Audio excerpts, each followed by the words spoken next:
How's that throat? Is it clear? It's good. The problem is the nose. The nose and the ears are stuffed and crusted. Just like a pepperoni pizza from Pizza Hut, our sponsor this week.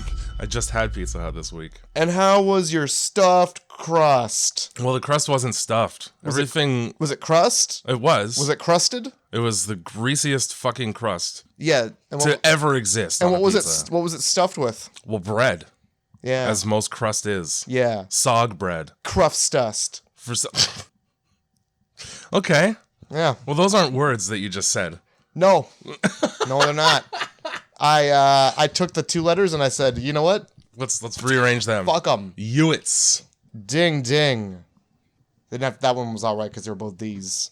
Because it was both. Sure. It was ding twice. Sure. Well, I'll tell you what. Pizza Hut's not sponsoring the podcast. No, that's true. But they do have a stuffed crust pizza. That is true. Yeah, that's about the truest fact we said today. I haven't seen a single person in years get the stuffed crust pizza because I think they know that's too much dairy for the old intestinal tract. I had an experience with another pizza place that is not sponsoring the podcast called Italian House. Shout out to Italian House for giving my roommate and I food poisoning on Thursday. Italian House, bring your family here. They'll Make them all shit. get diarrhea. Diarrhea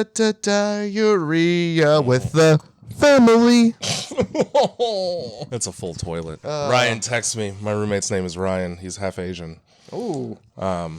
Judging by the fact that my bowels woke me up at 4 a.m. and you were also up, I think it's safe to say we shouldn't get Italian House anymore. And I was like, that's a spot-on assessment, sir. We can't avoid talking about shitting. Hey, it's only the first 2 minutes of the podcast. People expect it at this point. There's not a bathroom for the rest of this film. That's not a Oh, no, that's a lie. I lied to you. There's one bathroom. Nobody sits on the toilet as far as I know. Yeah. You'll notice that in most movies, most people aren't shitting. Ever. Oh, well, talk to Dead Snow about that. Yeah, Dead Snow's a good example of, it's the exception that proves the rule. I feel like there's a couple other ones. There are, but they're few and far between. It's never a AAA blockbuster where you see fucking, what's this chick's name? Heather fucking John Cougar Mellencamp? I don't know. Nancy. Her name's Nancy. Heather Langenkamp, I think is her last name. Her goddamn name is Nancy. You never see her dropping one. Very chaste woman. Very innocent and chaste. By a burn victim. In this film, anyway. By both a burn victim and Johnny Depp. She's got her pick of a burn victim or Johnny Depp. Yeah. She picks neither. Yeah, oh my god. Neither of those things appeal to you? What do you like then? If you don't like Johnny Depp and you're not into a burn victim or a pedophile. It's just Natalie Portman in this movie. She never puts out. I don't know what I'm tisking for. Because you should in high school.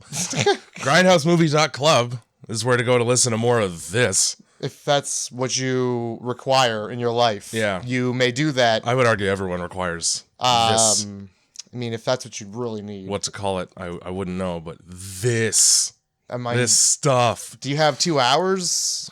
Sick. Who does? These days? Not me. I had to cancel 8 things. Oh, yeah? You're just busy. Busy. You got the busiest schedule of everyone. What's on the docket today? What's on your dais? Well, look, I downloaded Gorn. Okay. I might return that. Well, you better not play more than 2 hours of it. I think that's your cat. Yeah, I'm looking for there's like a dick arm. You get to fight with a dick arm. So nice. If I don't see a dick arm, I'm returning it. Within 2 hours, you need the dick arm? Yep. They should just give that to you base. That should be part of the purchase package. They put it right there in the trailer. They blur it out. You know, it's what a fucking tease of a game to not just give you that right away then.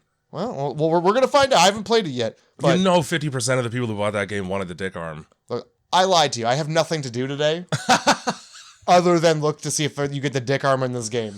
Is that in VR? It is. Sick. Is that the Coliseum fighting one? No. Yeah, okay, it is. Yeah, sick. it is.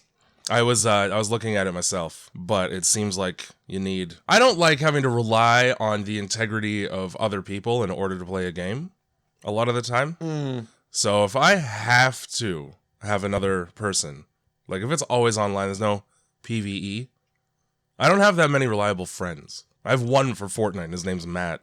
if this isn't, if I can't play against bots, I'm returning it. This is all I want is to play. I don't care about playing with people. Yeah, with people who have had the game for much longer and are much better at it. Yeah. They just fucking house your ass. And it's like, yeah, this was a fun time for me. People who have just, their inner ears are just like, just teething with liquid, keeping them a balance and never ever making them feel sick to their stomach while they whip around their mansion with their warehouse room where they have enough space to not bust a goddamn knuckle while they move their arm. Nobody's hitting their head off ceilings in the friggin' in the Gorn esports house. Yeah. Anyway, I haven't played the game. Yeah. I got Sniper Elite VR, and Job Simulator. Well, I got Boomen. I should probably pick up Boomen. I need you to know that I need everybody listening to know that there's a video game called Boomen, and you're in a haunted house, and you gotta like escape them. Yeah? Sorry, escape what? Well, the Boomen, Matthew. Oh, so I thought you were the Boomen. No. I thought the Boomen were going into the house. No, you're a guy going into a house fucking full to the brim with Boomen. Overflowing with them. And they call it was like, is there a trademark on ghosts? Like, could they not use the word? You could have just called it a ghost. Does Casper have the lock on ghosts? Ghosts the game would be a better name than Boomen. Boomen and Lunch Lady. Those are the two fucking... Lunch Lady's good. Oh my god, you have it already. It's so good. Oh shit. It's such a good game. You're just running away from like every elementary school kid's worst nightmare when the meatloaf comes out. Yeah. Oh, dude, it's good. You're gonna like it. Sick meatloaf.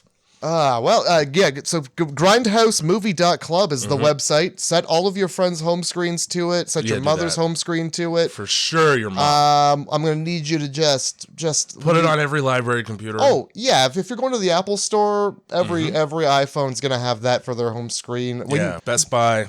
This is what you call the Dane Cook method. It's very, very grassroots. You just put yourself everywhere. Yeah, that's the strategy. You respond to every single person on MySpace, even if your fingers go bloody. But what we need is your help. And then also you get super fat in the face by the time you're 50, and you marry a 22-year-old.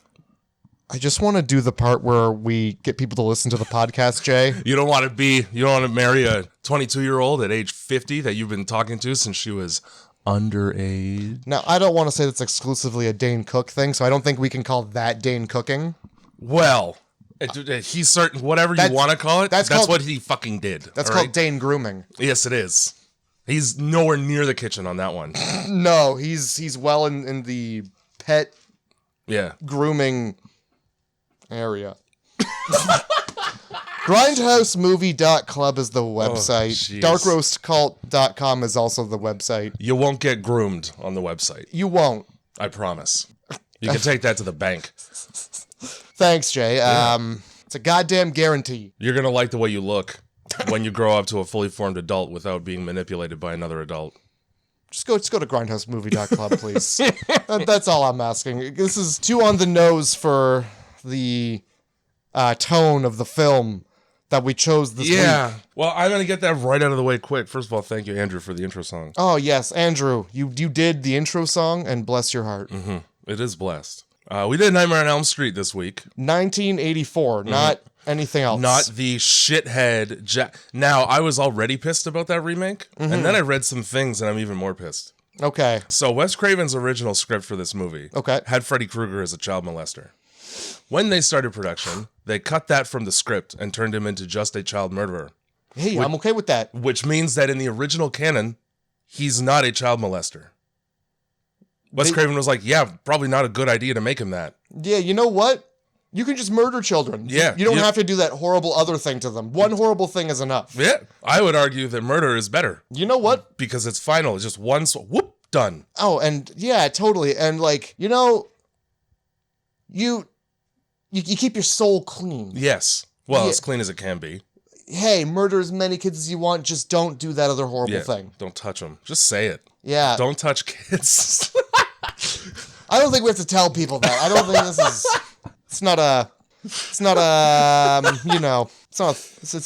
we're all right. I think we're good. It's common knowledge at this point.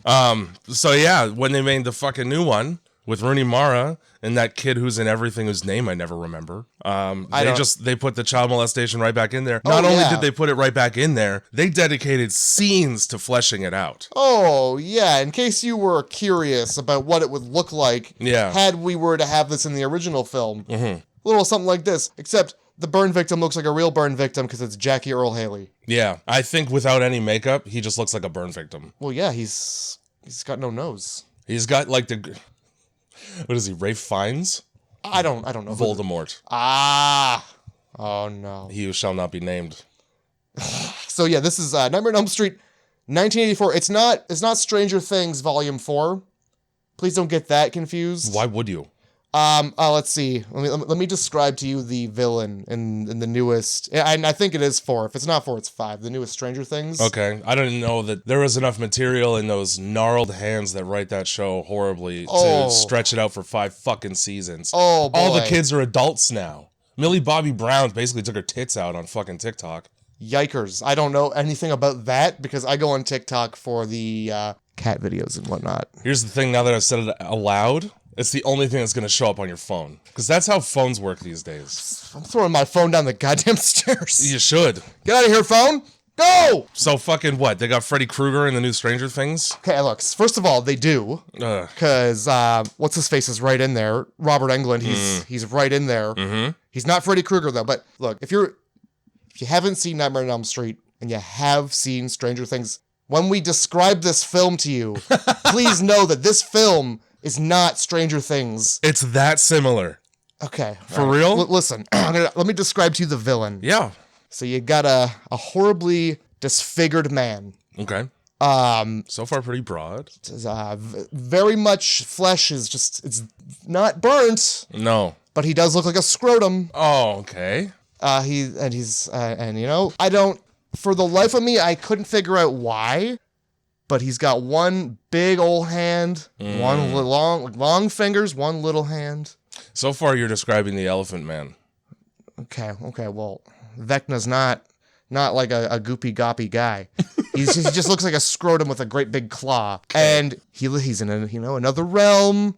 He's doing his thing. He's in the Upside Down. Okay, it's called the Upside Down. And he gets you. He gets you good. His first victim in the series.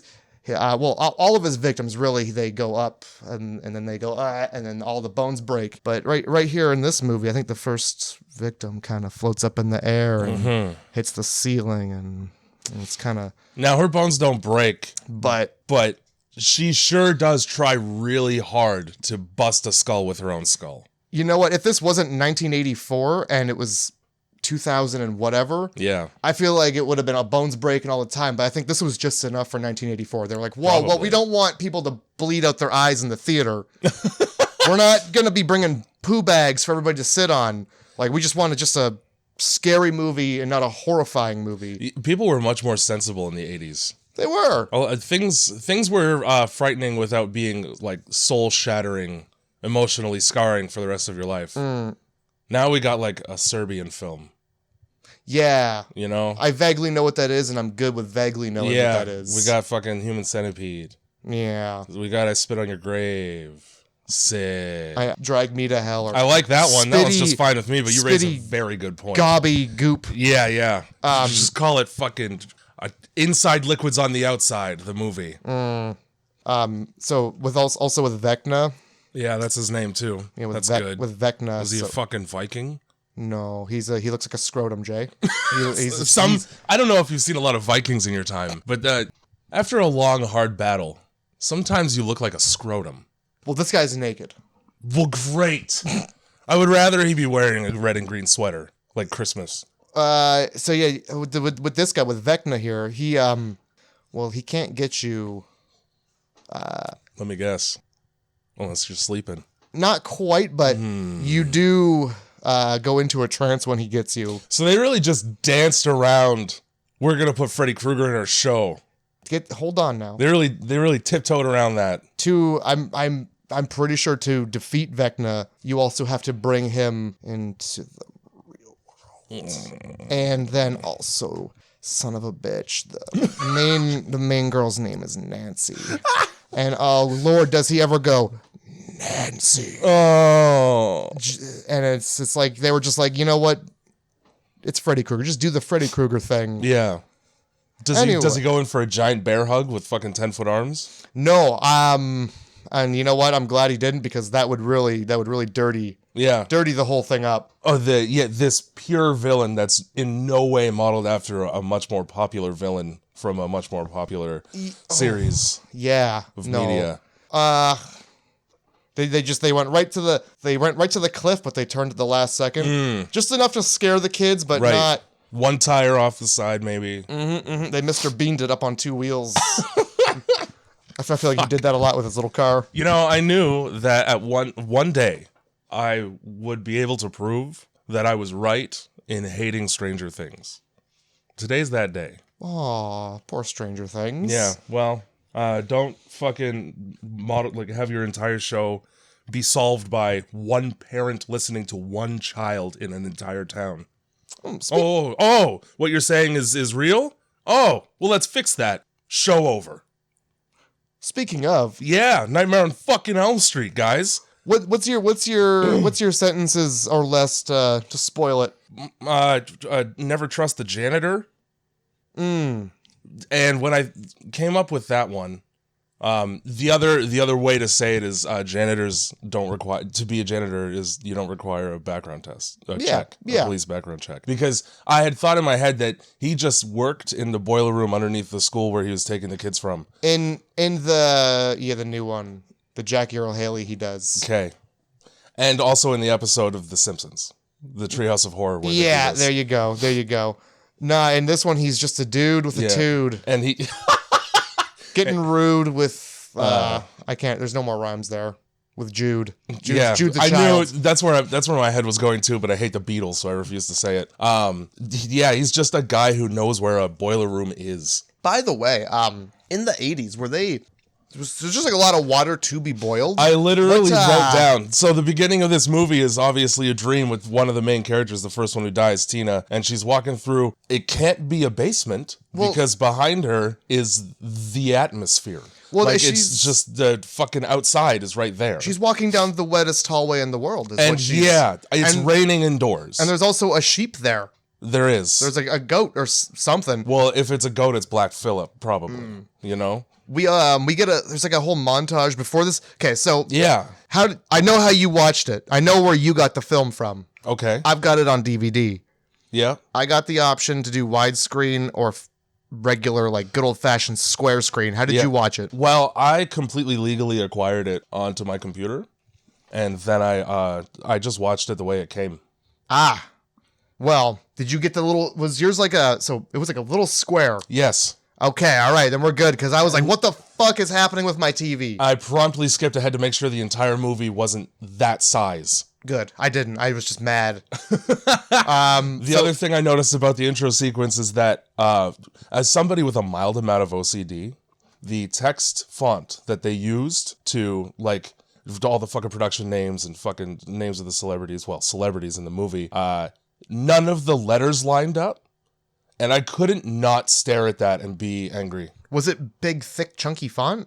It was. I feel like that's like the Nightmare on Elm Street font. They chose, like, it was a deliberate choice. Yeah, but I feel like that's You ever see, like, a manhole cover that has the yellow lines painted on it, and whoever put the manhole back on, put it on, like, in the wrong direction. So the lines on the fucking manhole cover don't line up with the rest of the lines on the road. Yeah, I would do that. That would be me. You make me pull my hair out. I'd flip it upside down.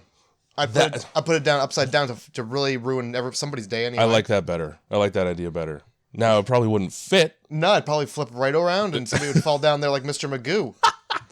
Land on an alligator. Spins and spins forever. It does. Yeah. It does. Like goddamn Looney Tunes. Daffy Duck. Yeah, we get this like nice little montage of him putting his fucking claw hand together for the first time. Just in case you're wondering how to make your own, it's just a glove and some metal. Yeah, it's it's a soldering torch, despite the fact that there's no copper in sight, and just hammering pins into things willy-nilly until you can bend it like a finger. Surprise, you have your costume. Yeah, you know, it's really easy. You go ahead, you got to get your own knives though. You got to make sure you ask your mom, can I take these knives apart, mommy? And don't know where you get knives that are, it's like a paring knife from hell. Every single one that he uses to make this claw. Mm-hmm. Now, he has got a grinding wheel, so he must have put a lot of work into this. Well, they're razor sharp. Razor sharp little fingers he's got there. They're as sharp as a straight razor, as you'll find out later in the film.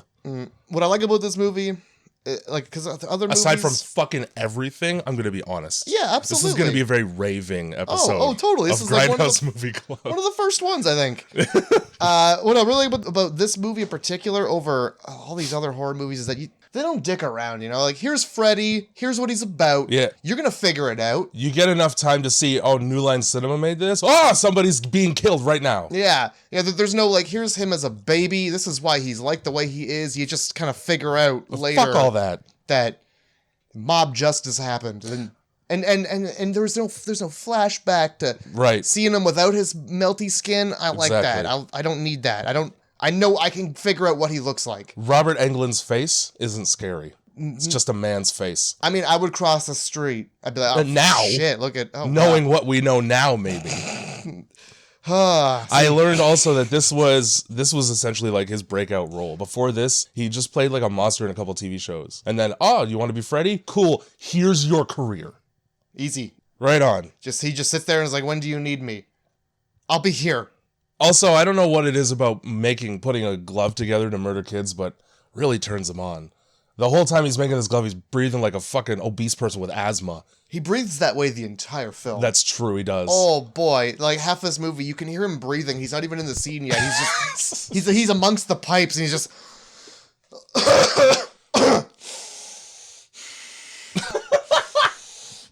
Sure is hot down here.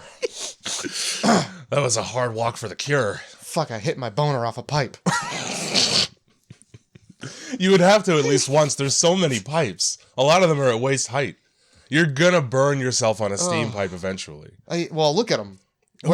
What's left to burn? Who's taking that fucking job also?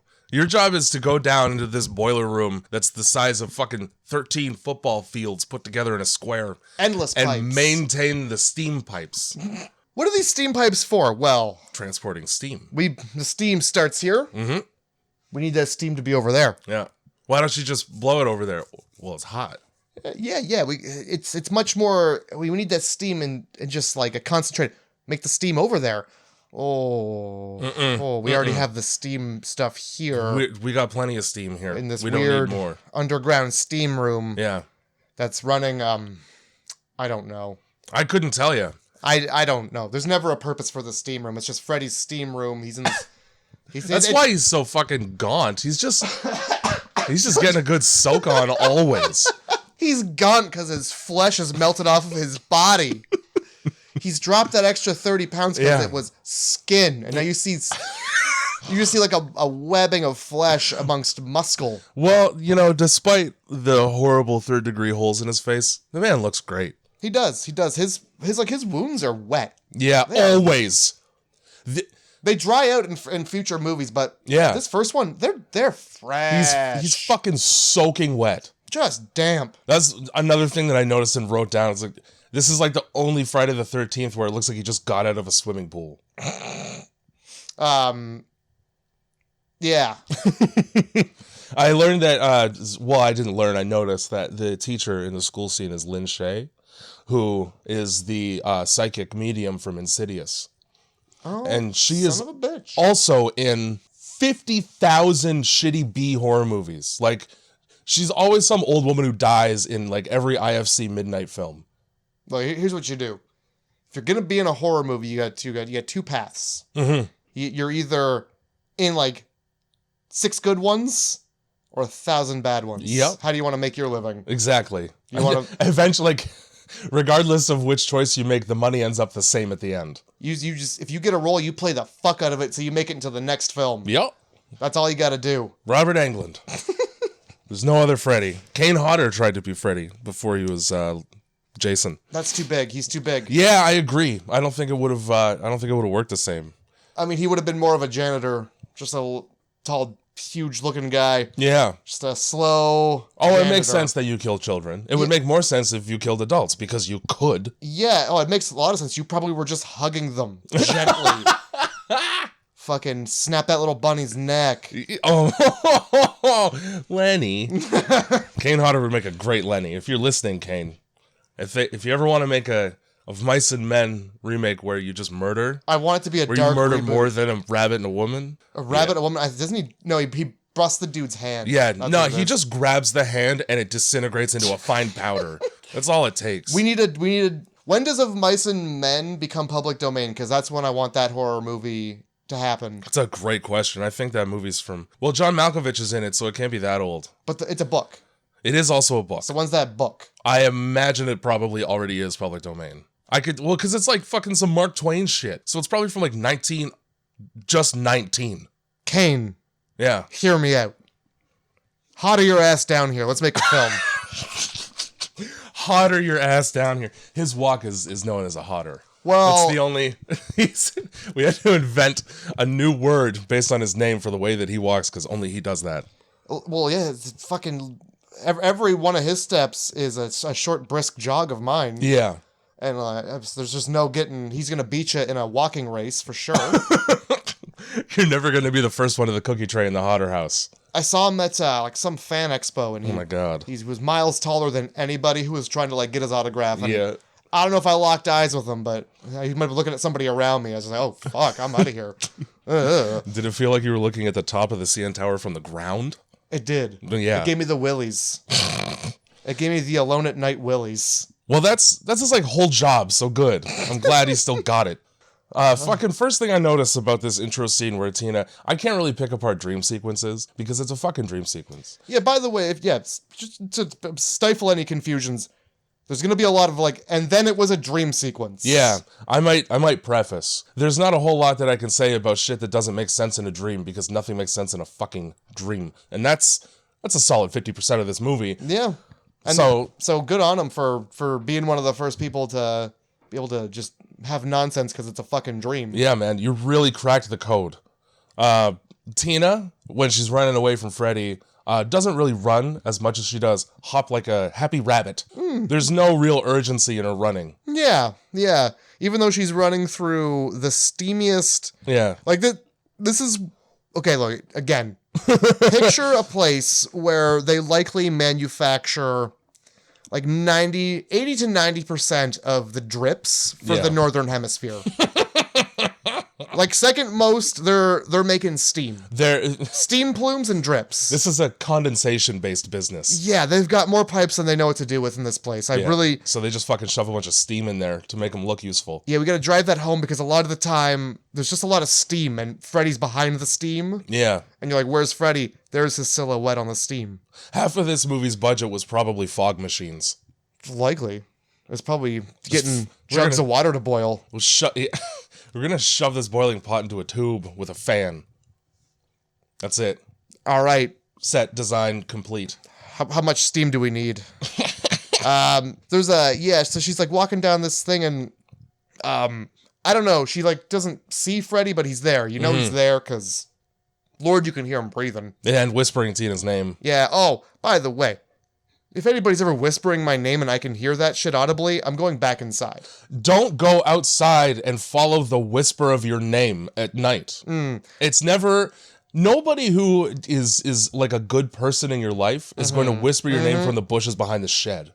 Yeah, if I walk into a fucking steam room, and I hear my name, I'm going back into the hallway toward the bright whiteness where I can feel safe. I don't need to make weight that bad. Yeah, nah, I'm good. I'll wake up eventually.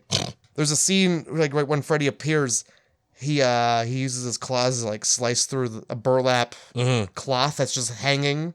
It's just there. And later on, it's also there, but right in behind it is just like a brick wall and a button. So like, why even have that? He could have easily walked around that, but no, he like put his claws through it and got them all tangled up, and he like poked his head around like. Also, like you live there. You're fucking with your own shit. Yeah, that like behind that's probably where he poops. Yeah. That's his privacy burlap. It's the only area with anything even resembling a door. Freddy Krueger's a real hippie. He likes beads in lieu of doors. So she runs away from Freddy and she rounds She runs like Anna Faris in Scary Movie. She she's not like trying to break a sweat. It's a steam room. There's plenty of sweat. Yeah, she's already sweating. Yeah. So she rounds this corner and it's a dead end. And instead of climbing the one of two ladders to her side where safety awaits. Well, likely. She stands there and she waits for him to round the corner and then she screams. Thus announcing her presence in the area. Yeah, and Freddy's like, well, you're dumb. He just keeps walking like, I'll get you, you bitch. Fucking scream at me. You're clearly not bright. Let's just make a night out of this. And then Freddy pops out from behind her, and that's when you realize, oh, this is a dream, and she's not actually walking through some weird place. And she wakes up with a start, and you realize that in her dream, she apparently was yelling in real life so loudly that her mom interrupted getting railed out to check on her. Oh my God, her mother. Every mom that checks on their sleeping kid in this movie looks like they just got through getting banged so good. Thank you. Holy fuck. Holy shit, thank you. Not a strand of hair in place in the whole building. 80s moms slept in basically today's lingerie. Yeah, that and in a washing machine also. Like, her mom shows up and her fucking makeup smeared, her hair is all over the place. The guy is so impatient. Sorry, I gotta check on my daughter, she's clearly panicking. That he fucking pops right in after like 30 seconds. Like, you coming back to bed? I wasn't finished. Yeah, it does. Oh my God, she screams. And this guy pops in and it's all the yellow 30 seconds before he's like kissing her neck. She's like, well, hold on. I'm trying to be a mother. Hey, stop dreaming like that. Also, best advice. Okay, either you gotta be a little quieter or stop having bad dreams. Yeah, thanks, Mom. She's got 4 like just huge tears through her negligee. Trim your fingernails, Mom says. Yeah. She gives her an ultimatum. She says, you can either cut your fingernails or stop dreaming like that. What the fuck kind of... All right, Mom. No, clearly she's got more important things going on. I gotta go fuck this stranger I just met. Also, like, clearly this really fucking put a monkey wrench in the whole banging in the house while the daughter's asleep, because she promptly then leaves for Vegas for 2 days where they can get some privacy in the smoke-filled fucking burn hole hotel they probably stayed in. Yes, the buffet of shrimp to give you diarrhea for days. Yeah, perfect. Let's go to Caesar's Palace where it's $90 for dinner, and then go back to the fucking hotel where you can hear the slot machines 2 floors down and do exactly what God intended in a hotel like this. I have one stipulation. What's that? I need to be able to smoke. Yeah. In every square foot of this building. Every square foot of anywhere I walk in Vegas. That's it. If I can't do that, I'm not going. Last time, I've been to Vegas once. Went into one casino, and it was like a fog bank rolled out when I opened the door. Oh, it's bad. Holy hot fuck, dude. Oh, yeah, it's a casino suck. And, like, the waitresses are, like, really nice, but they're all so blown out. It's like, I've been doing this for 25 years. That's not a nice way to describe a person. That's how they look. I don't know what to tell you. I don't know. I just hit the slot machine, and when I didn't win, I got the fuck out of there. Yeah, well, that was the smart choice. Fucking cut right to it's morning school time. Oh yeah, you get Johnny Depp. Supple, milky white Johnny Depp. Johnny Depp really proven to be a pirate, just navigating that huge boat of a car down the street. Yeah, man. What is it with 80s and 70s American cars and being big enough to fit an entire clown college? Honestly, like, this boat, people are like standing up, there's no seat belts, they're just like sprawled out like, what's up? We need 10 more people to fill the back seat. Mm-hmm. Otherwise it's a waste of gas money. I tried to look up what kind of car. It's some sort of car. It's like a Corvette it's the very first Corvette. It's like the Corvette ever made. It's literally the widest car in existence. Oldsmobile made this car. This is a total derailment, but it was like tan brown, and it was so big that the steering wheel the brake pedal, in order to stop it, you had to use both feet. That seems appropriate for this car too. This fucking car's a Panzer tank. Imagine being anybody on the receiving end of that car accident. You better hope you die, because it's gonna crush you. You can't not.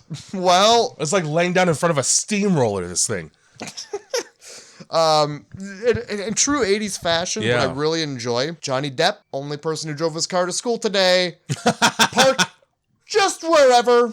Right in front. Just haphazardly in front of the school. Just where the fuck ever. Who cares? Fuck fire trucks if anybody lights a garbage can. Close enough to the school here. Yeah, just I'm sure pull we're good. right up to the middle of the street. Here's what we'll do. We'll stop just short of the school and get out despite the fact I have a car so that we can walk for just long enough for the one greaser at this school to show up and try to bang, well, the one person at school that the greaser wouldn't bang, to be honest. I'm talking about Rod and Tina. The guy's name is Rod, and the first interaction you get with him is about how tiny his dick is. Well, yeah, they're like, oh, I had a nightmare. Yeah, I had a bad dream last night. I woke up from my nightmare last night, and he's like, yeah, Tina, I woke up with an erection. Had your name all over it. And she's like, well, my name's only got 3 letters, so how could that possibly fit on your joint? She says joint? He takes fucking personal offense to that joke, despite having a criminal rap sheet in the movie. And you know... Like, that's the worst thing he heard that week? Are you sure? You know, how does he respond to that? Do you know... Well, he says yours with a twirling lawnmower? Some of the most idiotest shit I've ever heard. Who would ever say that? Okay, look, we need something that's... Not go fuck yourself with Rusty Spike. They use their one fuck in the movie during a phone call between Nancy and Glenn, who's Johnny Depp. That fuck could have been used anywhere. It could have been. I could think of one specific, much better time, and it's when Nancy's trying to get her mom to believe her that Freddy Krueger exists, and she says fucking something, and fucking Nancy takes the vodka bottle that this mom has been hugging for the latter half of the movie and says like screw therapy or some shit like that and slams it down. She's like, you just need to get some sleep. Yeah, screw sleep. Yeah. How about fuck sleep, mom? And then she goes to walk out and she's like, it's just a nightmare. And she's like, that's enough. Not the best response. No. At all. No, this was written in a haste. Yes, it was. Some of this dialogue was just like, we really need this. We need this scene to be a little longer, please. Anyway, your tiny Tina dick is too small, and then that's enough for him to be like, well, I gotta go, I don't know, beat up some black people or something, probably.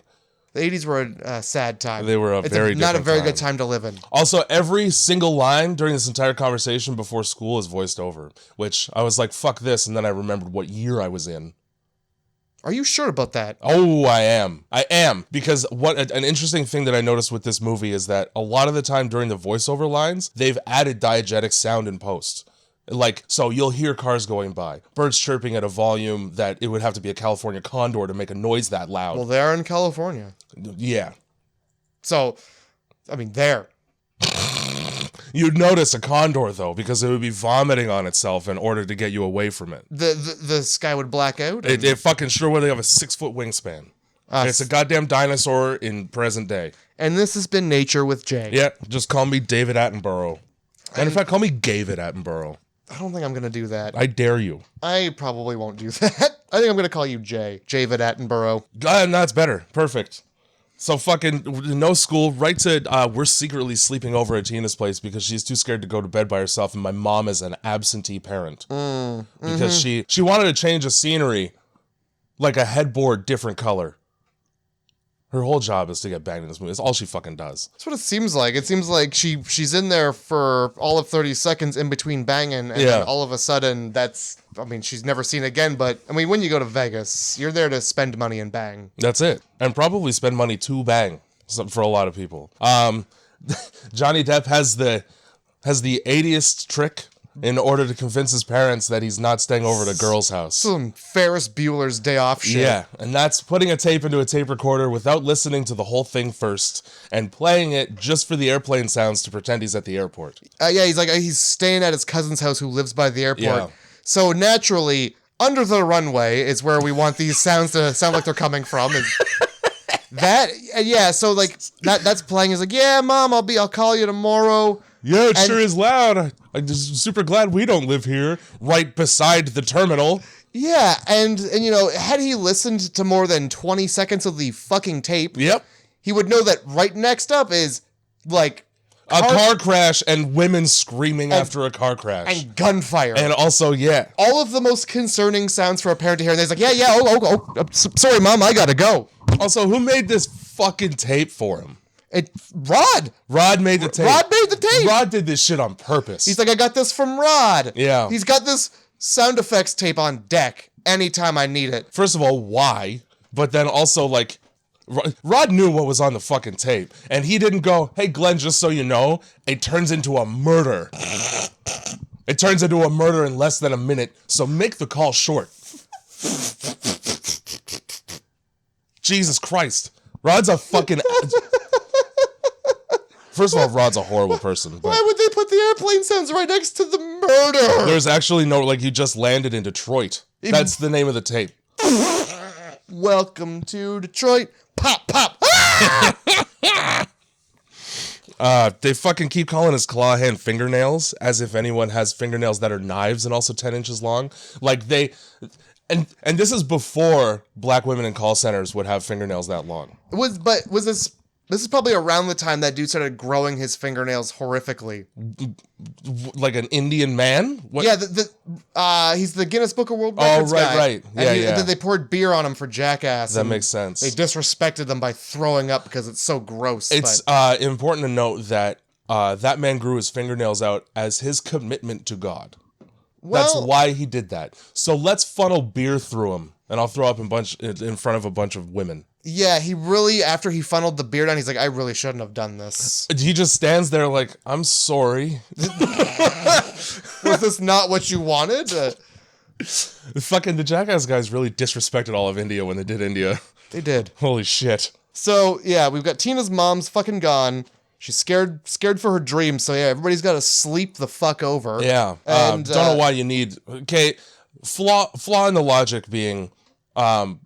Mom was in the house and was in a different room, and she still had a scary dream, so everybody would have to sleep in the same room for this to be effective. Yeah. And they don't. Yeah, and later on, this proves to also still be not effective at all. Yeah, no, it don't matter. Regardless of where anybody's sleeping. It doesn't. But yeah, so they're sitting there, and then they're like, they're trying to lighten the mood. They're having a laugh, and they hear this scrape outside after just having spoken about how their dreams are filled with the scrapes of fingernails on chalkboards. By the way, we're not going to put those twos together. Has this happened? This hasn't happened. Like, this is the one movie where he's like, let me scrape my fingernails a shitload. He does it in Freddy vs. Jason too.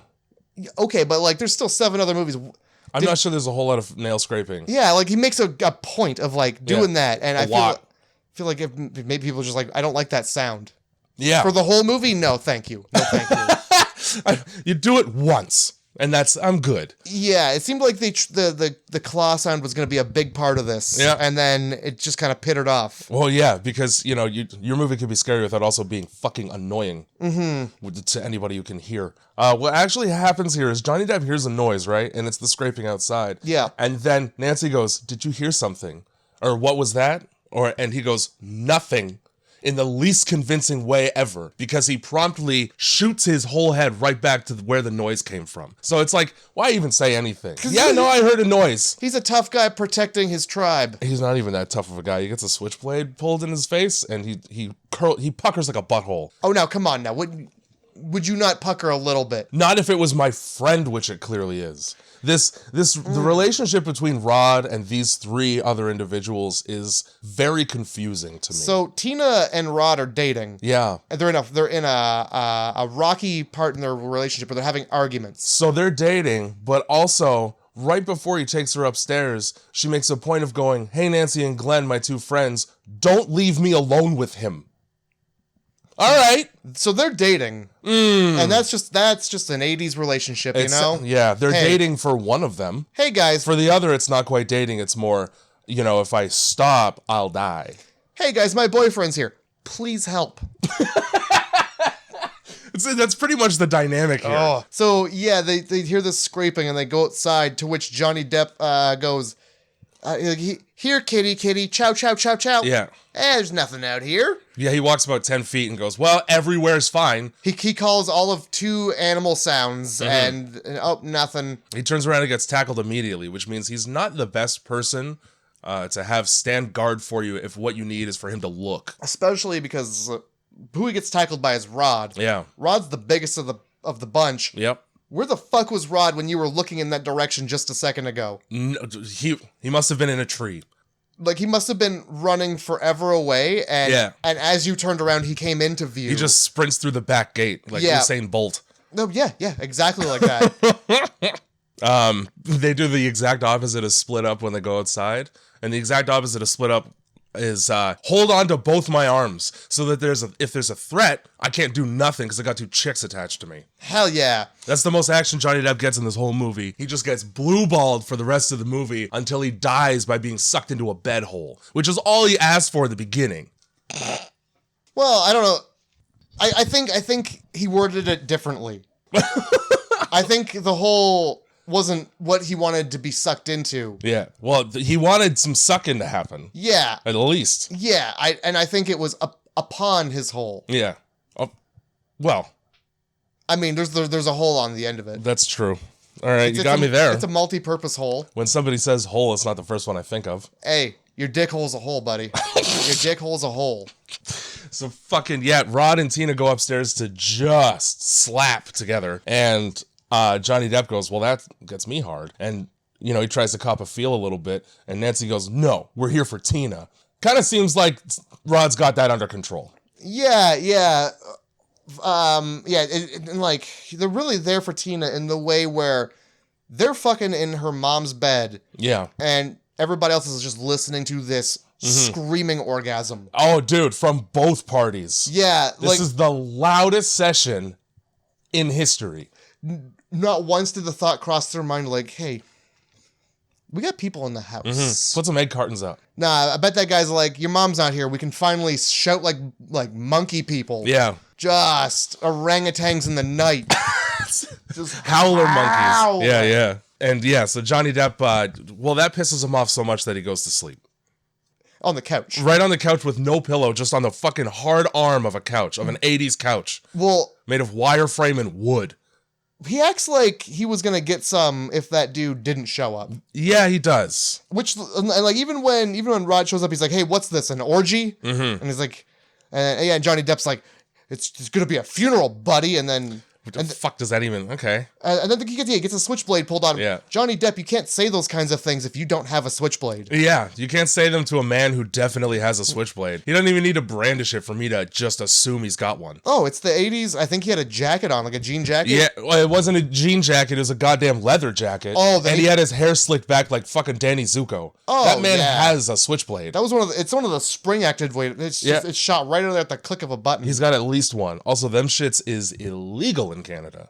Should be illegal everywhere. Right up there with butterfly knives. Anything that you can accidentally stab yourself with, they've outlawed, which is probably smart. Hey, I'm okay with that. Hospitals are full. A lot of people have COVID. That keeps me safe. Yeah. So fucking Rod's kind of a rapist. That's cool. Also, yeah, fucking before they actually go upstairs, Rod goes, we're gonna take her mom's bed. You guys can have everything else. Yeah. We're gonna take the big bed. You can have the kitchen counter. And then she's like, hey, yeah, please don't leave me with this, like, psychopath. Yeah, and then great. He drags her off. And covers her mouth and pulls her away. That's just Rod. He gets what he needs. Kids, the boys will be boys. Yikers. Rape. It's rape, right? It never once was like, hey, Tina, do you want to have sex in your parents' bed? Oh, no. It was never on the option was never on the table. Would you like to smell your parents as we hump? Would you like to smell whatever guy your mom has over this week? Because it doesn't seem like she's the type to be married to a man. Why don't you put on one of those silk robes with all the color? Yeah, put your mom's nightie on for me. That'll work. That's a good costume. Nancy's favorite thing in this movie is to have her upper row of teeth exposed. I was thinking about this. I think it's called a smile, Jay. And no, because it's not even just when she's smiling.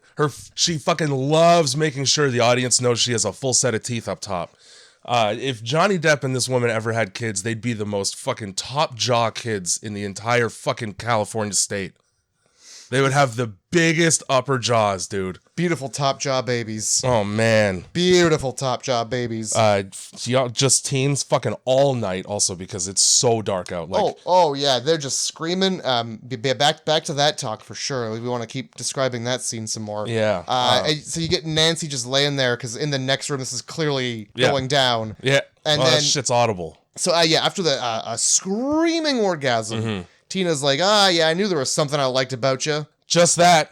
I'm in it for the dick, Rod. Seems like it. I'm in it for the rod. Yeah, thank God you convinced me to come up here with that dick. And then he goes, no more fights? Yeah, that's all it took. Angry, aggressive makeup sex with my friends nearby. Good night. And you know what? I like his logic. Like, that's gonna stop Freddy Krueger. I'm gonna go fuck my girlfriend. And I'm gonna stop dreaming about this horrible burn victim. He does. And he just rolls over and goes right to sleep. You know, the key to a solid relationship is communication. So it makes sense that they get along so well. If all he does is force bang her and then go to bed right after. Yeah, you're not gonna dream about Freddy Krueger? Okay, good night. Also, like, yeah, that was like the one time where he was like, yeah, I had a nightmare too. All right, see ya. Peace. We won't talk about the horrible thing that made you drag 2 people out of the house and come over. Yeah. Where nobody's concerned that we're all having the same nightmare. Yeah. Everybody's having nightmares all at once. Nobody's gonna sit there and just describe their nightmare one time to me. Describe one person from your nightmare, please. Just one. I'll have like a mildly bad dream and I'll tell 3 people. Yeah, I saw a man with claws. Yeah. You know what? Me too. We should investigate this. Hey. End of movie. Let's all sleep in the same house. This fucking cross. Like, no wonder Nancy's in friggin' Tina's room. Like, you see Tina after she has the first bad dream, she sleeps with the crucifix. Like, where do you think your bad dreams are coming from? Hanging over your bed is a man strung up on a giant T. Dead. Fucking dead. Super dead. That's what that is. Yeah. And you know what? He wasn't dead when he went up there. No. He hung there to death. It took a while, too. Yeah, I bet it did. I'll sleep soundly under that, with that watching over me. Oh, yeah, thanks, dead guy on the cross. You're really keeping me safe from the nightmare fingers. Oh my God. So someone's whisper calling my name after chucking a rock almost through the window, honestly. Yeah, first of all, it starts off with like a gentle, like, clink. And then a boulder. Romeo. Yeah. And then just so hard it beds in the glass. Yeah, whoever the fuck wanted fucking Juliet to come out really got impatient. Yeah, so... Let's go outside and investigate whoever's whispering my name with no pants on. Oh, no pants? Not a shred of pants fabric in this area. Oh, it's the same voice as the last time? Yeah, when I was in the steam nightmare hell. Yeah, let's keep walking. Not even ask, like, hey, who's out there? Nah, just walk towards... This reminds me, there's an episode, there was a cartoon called Extreme Ghostbusters. I vaguely remember this. What, the one with the kid in the wheelchair? The one with the kid, then that's what was so extreme. That he could pop a wheelie? Always? He had all those extra wheels. So there's an episode where there's these ghosts, and they are luring children outside by like being like, hey, come out and play. Oh, black-eyed children. It could be, I don't know. Okay. But it's like I want to make sure that everybody knows I didn't say black-eyed children. Okay? I said black-eyed children. Listen to a fucking cryptid podcast once. You'll know exactly what I'm talking about. Yeah, no, not quite like that, because it's ghosts, but the same idea. And that reminded me of this, and it's just creepy. It just reminded me of how creepy that was. Just like it is. Somebody's like beckoning you outside. There's a disembodied voice, and you're like, "Well, yeah, I should probably follow that. This is clearly my name." And like the closer you get, though, it doesn't like it's not getting any louder. But you keep following it. Then. And then you end up in the woods, dead. It's like it's some creepy shit. And again, to reiterate, I don't care who knows my name. Nobody who knows my name and means me well is going to whisper it without identifying themselves from my shed. So chances are that's somebody who just found out what my name was, and I don't want to get to know how. Yeah, I would treat this the same way I treat a phone call. Like, I'm not going to answer. Yeah. And if this is important, you'll leave a message. 100%. If it's not important, take off. And the message in this case would just be like a note on the door. I'd find if it's the UPS guy, you know what? I'll suck up having to drive to the Purolator Depot office if it means I didn't risk being stabbed to death. You know what? I'll even make them come back the next day, but I'll be waiting for them. I'll be like, okay, I'm expecting the UPS guy. This is fine. I'll wait all fucking day. Oh, yeah. Because I'm capable of it, because I'm still alive. So this is when we get fucking Tina going into the back alley and Freddy just wants a hug, and she's really not receptive to that, which is rude. Yeah. She's like in this alleyway, and she's trash can lid rolls, and she turns around for some reason to look at it. And then you see like a silhouette of Freddy on a wall. And then she turns around and there's Freddy, but you only see him like his shoulders and his head, and you just see that. And then in 2 shots, is probably my favorite thing in the entire movie. Is the arm extension. Yeah. Okay. Two guys with fucking puppet arms on strings on either side of that alley, just pulling them slowly. You get Tina going like, ah, shit. And then it cuts to fucking Freddy. Long as the day is long arms, he was touching each side of the alleyway. Yeah. They had, because when he scrapes the fucking metal of the fence, it sparks. I read in the trivia that they had put a car battery there. Okay. So he was just scraping those metal knives against a car battery. It's just fantastic. Just scraping those metal knives and laughing like, you ain't never seen shit like this. He knows exactly what he's doing. I got these fucking arms and I can reach. He shouldn't even have run after it. Just fucking extend that. It's the funniest fucking thing for no reason have I ever been like, long arms are scary. Yeah. Long arms are what really get me. Just these long fucking arms. But yeah, they're like marionetted, and as one's scraping the wall, the other arm is just straight T-pose out. Yeah, Like palm extended, everything. It's an NPC that just loaded into Cyberpunk. Yeah. Tina runs back into the house and he pops out from behind a too thin tree like a goddamn Bugs Bunny. Yeah, oh, he's everywhere. Hey man, I'm here too. She says like something like, please God, and for some reason, I don't get it, he holds up his glove and he's like, this is God. Yeah, because the saw is the law. The saw is the law. You know? All right. Texas Chainsaw Massacre. Fucking jumps on her. He, like, Tina really gets put through the ringer in this. Fucking, there's, like, he cuts his own fingers off, green goo comes out, she fucking pulls his face off and there's just skull underneath. He chases her down an alley like a ghoul. He does do that. Chimp arms up in the air like, boo! He might as well have been screaming boo. It's Halloween! Yeah, she gets the worst. Yeah. Everybody else is not so bad, they're just murdered. Yeah, and she gets fucking picked up and spun around, and at this point Rod's awake and gets to watch all of this happen. And this is what I was saying earlier, as she's spinning, her head comes into extreme contact with his. It does. They knock heads together like the fucking Three Stooges. She is very much just hanging from one wire, and somebody grabbed her by the head and just spun her. And they said, this is going to be your next 5 minutes. Remember the playground? And oh my God, yeah, she's like uses a battering ram, sends him flying. Fuck's sake. And plops down on a bed full of blood and it splashes all over the place. Well, this is also the scene where you get one of two upside down rooms. Yes. Where she's dragged, I'm doing quotation marks, up the wall and onto the ceiling. Yeah, no, they just spun that shit. Yeah, and also she just slid herself. Also, for this shot, she pulled herself across the goddamn ceiling for sure. There was no dragging. It was very much like, help me, I'm also sliding in the blood. Yeah. Slide like a fucking snake. Like fucking Winter Beast, when the guy falls in the hole and you can see him pushing himself further into the hole. It's exactly like that. Rod is an idiot because he gets some blood on him and then he flees the scene. Oh, so if he wasn't already a suspect, now he is for sure. Oh, yeah. You get a shot of Johnny, and by the way, Glenn is, I'm just going to call him Johnny. That's fine. It's Johnny Depp. Jonathan Depp. Yep. Heather Langenkamp, by the way, has not aged well. Well, very stressful life she leaves with Freddy Krueger on her tail. She looks like a bag that's been left in the sun. I hope she's not listening. You looked great when you were 20, Heather. She's not even 20 in this movie. Yes, she fucking is. No, because she was born in 1964. Oh. She's 20 in the movie. Well, she's 20 in real life in the movie. All right, because in this movie, she looks in a mirror and she goes, God, I look like I'm 20. It was like a fun joke for people who knew that she was 20. You bitch! You bitch! Yeah. You bitch! My God. I actually, you know what's really funny about what you just said? Is that's all I wrote. I wrote in quotes, oh God, I look like I'm 20, and then I just wrote bitch. Because damn, you millennial, you zoomer, people who fucking go, oh, I'm gonna be old when I'm 23. Yeah? Enjoy the next 60 years after that, when it only goes downhill and at a much more rapid pace. Little did you know, 20 is like the best age you can be. Apparently when you look a little tired, you're just fucking 20. Until you're 20. How the fuck do we look all the time? The second you hit 20, you become 40. Yeah.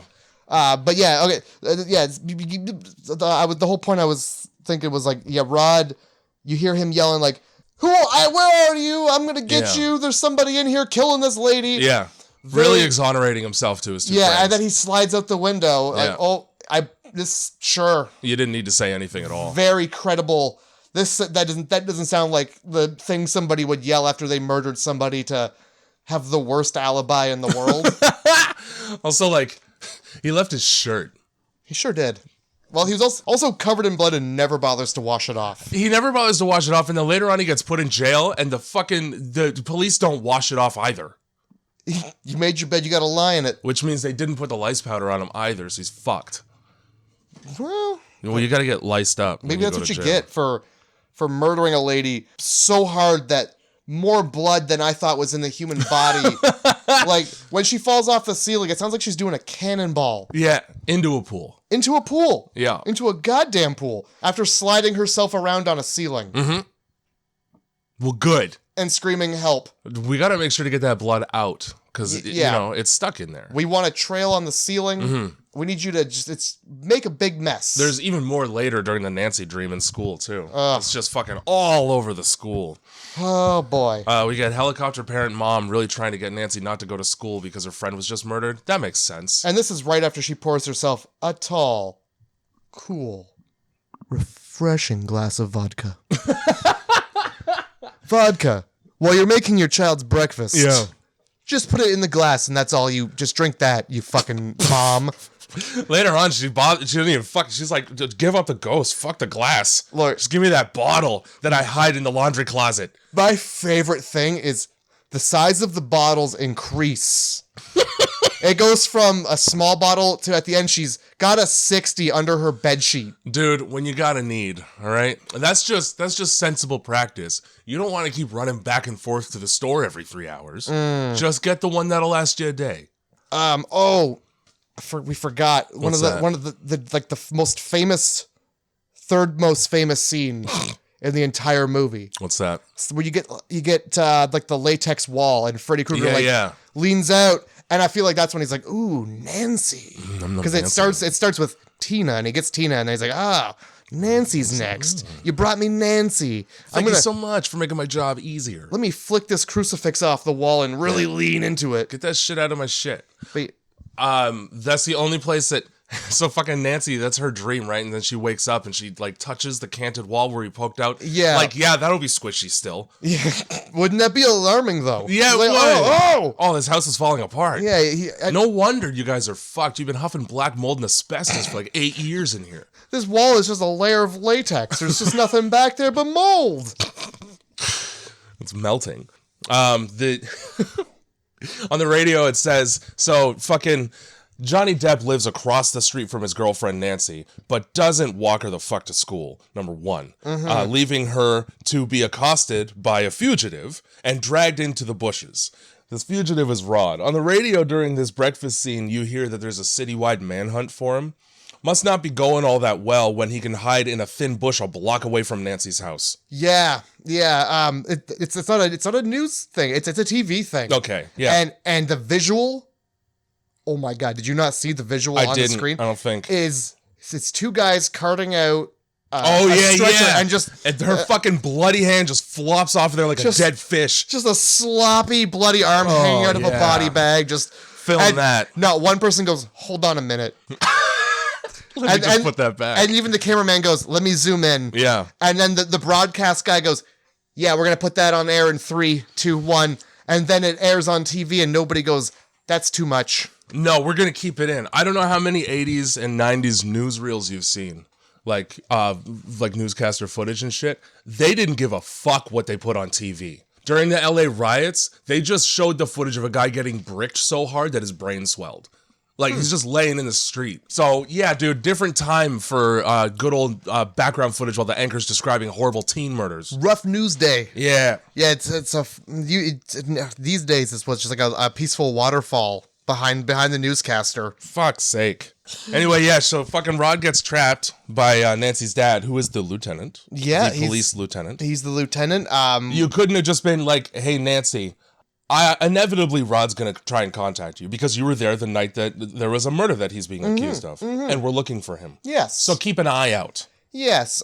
Instead, he has a man in a black trench coat and hat follow her, like a Because that's not unassuming whatsoever. No, especially when that person just stands there and looks at you with nobody else in the street to hide behind. No, like not 2 trees, and he barely tries. Not even holding a newspaper up. Just looking right at a teenage girl in the street. Yep. Sick. That's some good private investigating right there. Yeah, you get fucking fired for that shit. So the lieutenant dad, it was made clear that it's her dad earlier because they go to the police station and there's a whole thing. Yeah. I didn't write anything for it because nothing happened. So he pulls out a gun and his daughter jumps in front of the gun. Yeah, that does happen. So that this man who murdered her for all friend, intents and purposes, did that.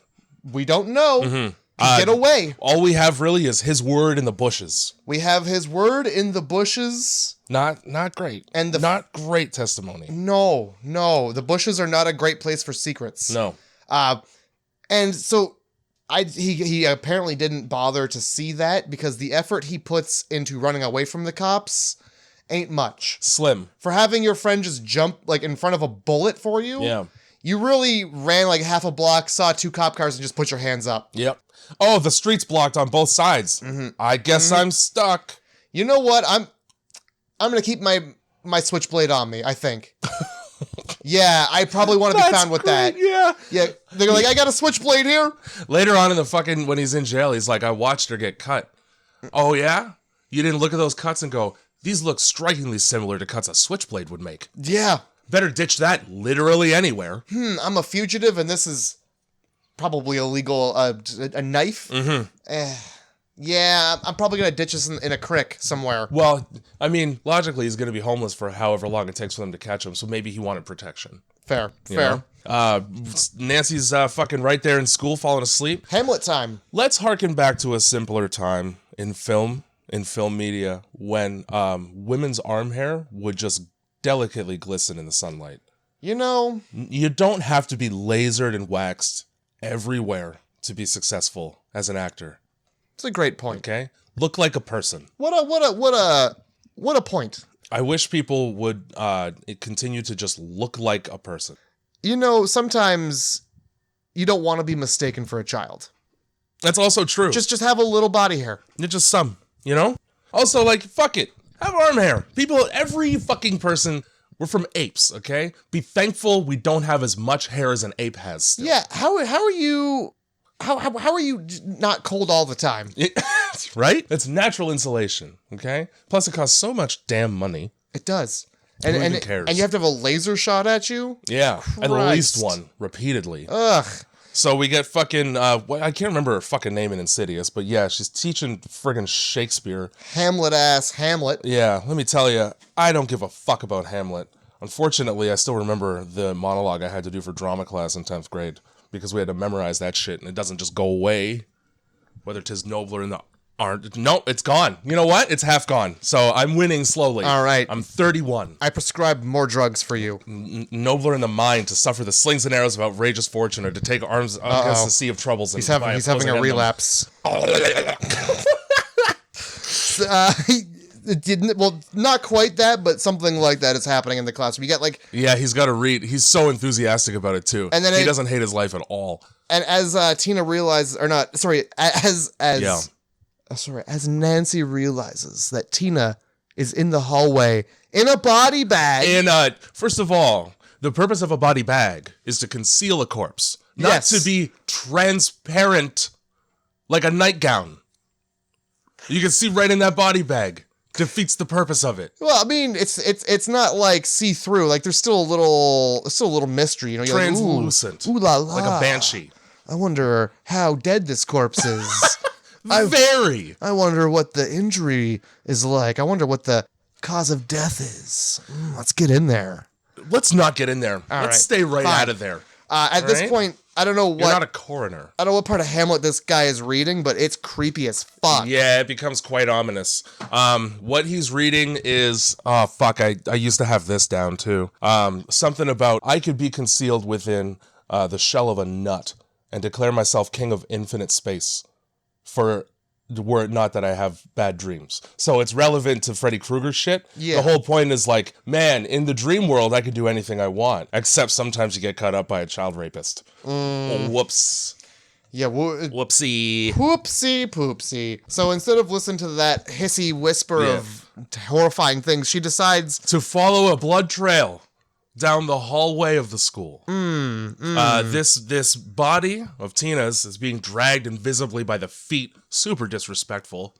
Yeah. And then Nancy bumps into the hall monitor, who even in the dream world, when being half Freddy Krueger, still gives a shit about a hall pass.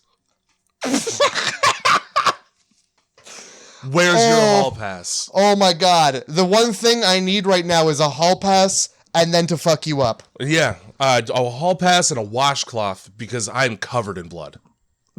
This fucking Nancy.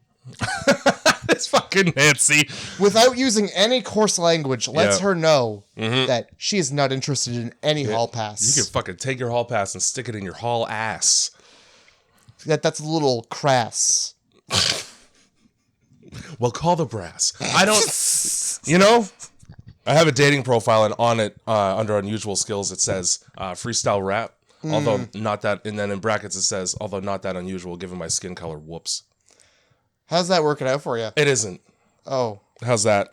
Freddy Krueger in this movie, it makes sense that he's attacking teenagers because he himself is a cutter. He slices his chest wide open, and it's just maggots and worms in there. Oh, Jay, don't. Dear God. Jay. Yeah, man. I heard what you said, and shame on you. I can't continue the podcast without saying shame on you. Shame. I'll take it. On you, sir. That's just fine. So yeah, she's like, who are you? And then he's like, you know what? Instead of giving you that answer, let me cut my tit wide open. My old man just ever so daintily poised, just puckered ever, just an old man tit. Oh my God, dude. And he cuts that shit, and it's just slime and maggots. Really focused on the tit. I like that. What I really love is this sweater that he's wearing is like a Kevlar flame retardant, because his torso is newborn. Yeah. Flesh. Smooth as the day it was conceived. Not a single lick of body hair, which again. You can do that. You can. Yeah. But then also don't slice your tit wide open. Yeah. Because now you have nothing to distract from the gaping hole from which maggots are now undulating. A lot of undulation in this movie. You know what would be really terrible would be if she then went and just like cupped the other tit real quick. You ever have anybody do that to you? I think you'd probably get your ass kicked. It's a very disrespectful thing to have happen. That's too much being touched for me. That used to be a thing at my high school. Did you just cup titties? Like on a dude, and you're like, oh, I don't like the way that feels. No. Yeah. No, that's locker room talk. That's it happened in the locker room. I didn't like it. It didn't happen to me. You're one move short from just like, hey, got your penis. Dude, the one time I tried to change in there, dude just was naked and he wouldn't let me through. Did he do like the leg up on the bench thing? And no, dangle? He stood in the doorway butt naked. Like it was like you open it and you go through another door. And there's a naked dude who's not letting you through. I don't like that. Yeah, so I closed it, and then I just never changed for gym again. Me neither. They forced me to wear the fucking whatever, stupid fucking uniform shorts and shit. And I would just wear them under the pants for the rest of the day. Fuck it. I don't give a shit. That's fair. Hey. I'm not getting naked with guys. And I'm like 15. I already, like, I don't even get naked at home. All right? Yeah. So it's certainly not going to happen in public. And like, it's not like, ew, naked dudes. I don't want to see it. I don't want to see it? I'm not afraid of it. I just is like, I'm uncomfortable with seeing my pal's wiener. Yep. And then on a larger level, I don't want my clothes off around people. Yeah. How's that? People I have to see in the next class? I'll wear my shirt to the beach. I don't care. Anyway. Yep. I'm a never nude, bro. That's what's up. If I could wear a bathing suit in the shower, I would. So you get this hall monitor who is clearly Freddy Krueger in the sweater. Claw. And then she's like, hey, Claw. A lot of tongue movement from Freddy Krueger throughout this series of movies. Yeah, it's like right at this point. Yeah, you get some gratuitous out-of-pocket tongue flicking. Out of pocket. Out of pocket like an ambulance bill. It's like, all right, We just need you to say, come to Freddy. So he doesn't even say it. He does. He says, come to Freddy, and he goes, They put it in post. The majority of Freddy's lines in this movie are dubbed over in post. Well, look. Because his fucking mouth doesn't move. Guess what? What? That's fine. It's a dream. Yeah, no, exactly. Can't even bitch because it's a dream. Makes sense. It's a god. Have you ever looked at somebody's mouth in a dream? I haven't. I don't know what it's like. So Nancy does the fucking smartest thing I've ever seen anybody do and burns herself so that she could wake up. Yeah. Man, sure wish you had thought of that any of the other times you were having a Freddy dream. Yeah, let's pretend like you meant to do that for sure. Right? For sure. And then, like, she just leaves. She just goes home. Like, you know it's an American high school because she didn't get sent to a nurse or something after having a psychotic episode in the middle of Shakespeare. She doesn't go home. She goes to jail. Well, here's the thing, right? Okay, so, like, yeah, please, because she goes right, because... That means she lied to two people. Because she said straight home after school to her mom and told the teacher she was going straight home. Well, guess fucking what? Liar. She's smart. She left school early so she could go to the jail where her dad works. Where he's definitely there, but he's not there. And then, the deputy in charge of prisoners just leaves a teenage girl alone in the jail room with the door shut with the suspected murderer. Yeah, you're going to leave a teen girl in a jail cell? Have you not seen Silence of the Lambs? You can't walk down that hallway alone. No. You need a sneeze guard. You need those the PPE that nurses wear. You need a full-on bubble. So they gave Rod a shirt for jail, but they didn't clean the blood off his hands. She gets right up close to a man that she thinks killed. Well, I guess at this point she's not 100% sure anymore. She's questioning whether or not he was the culprit. And like, this isn't her job, which is a weird thing. No, it's not. It's just bizarre that 16-year-olds don't make good investigators. No, they don't. And also, we're the police. Yeah, I've already written down everything that he's had to say because he's said it 15 times. You're letting us It's the weirdest fucking thing. It's a witness and a suspect, and they're in a room together alone. Underage, no supervision. There's not even like the two-way mirror for them to look at from behind it. No, none of that. None of that. I'm just gonna let you get within inches of this man. Who's too old for school. You know he got held back a couple of grades because he's 6'8". This is not the first bit of bad police work in this movie, it will not be the last. Yeah, it will not be the last at all. So Tina is not. I keep calling her Tina, but it's Nancy. It's fucking Nancy. Tina's dead. Okay. Nancy. Yep. Nancy. What's her name? Nancy. You got it. She's not really taken to the explanation of an invisible man was cutting her friend while her boyfriend just sat there and watched. You know why? Because that sounds like a lie. That sounds like a lie a criminal would tell. Yeah, to a child. Yeah. And then his explanation is like, I thought it was a nightmare, so I just did nothing. Fair. She was being picked up and thrown about the room by an invisible force. Yeah, I chose to sit there and do nothing because it's a dream. He was like, I probably could have saved her if I had acted faster. No, you couldn't have. Yeah, I don't think so. She was done the second she levitated. Yeah. You ever seen The Exorcist? That's when it's over, bro. The moment she left the bed, Freddy, he clawed her so good that what was under, like, there was no flesh. No, this is a hole in there. It was darkness. He went right through to the other side with those claws. He went to the nether with them. Oh boy. Everybody he claws, they're just full of darkness. Even himself, it was just an empty cavity. Well, with bugs. Yeah.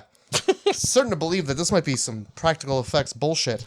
Nancy goes, well, thanks for telling me the truth, I guess. I need to take a bath. Which makes sense because you were just in dirty jail. Yeah.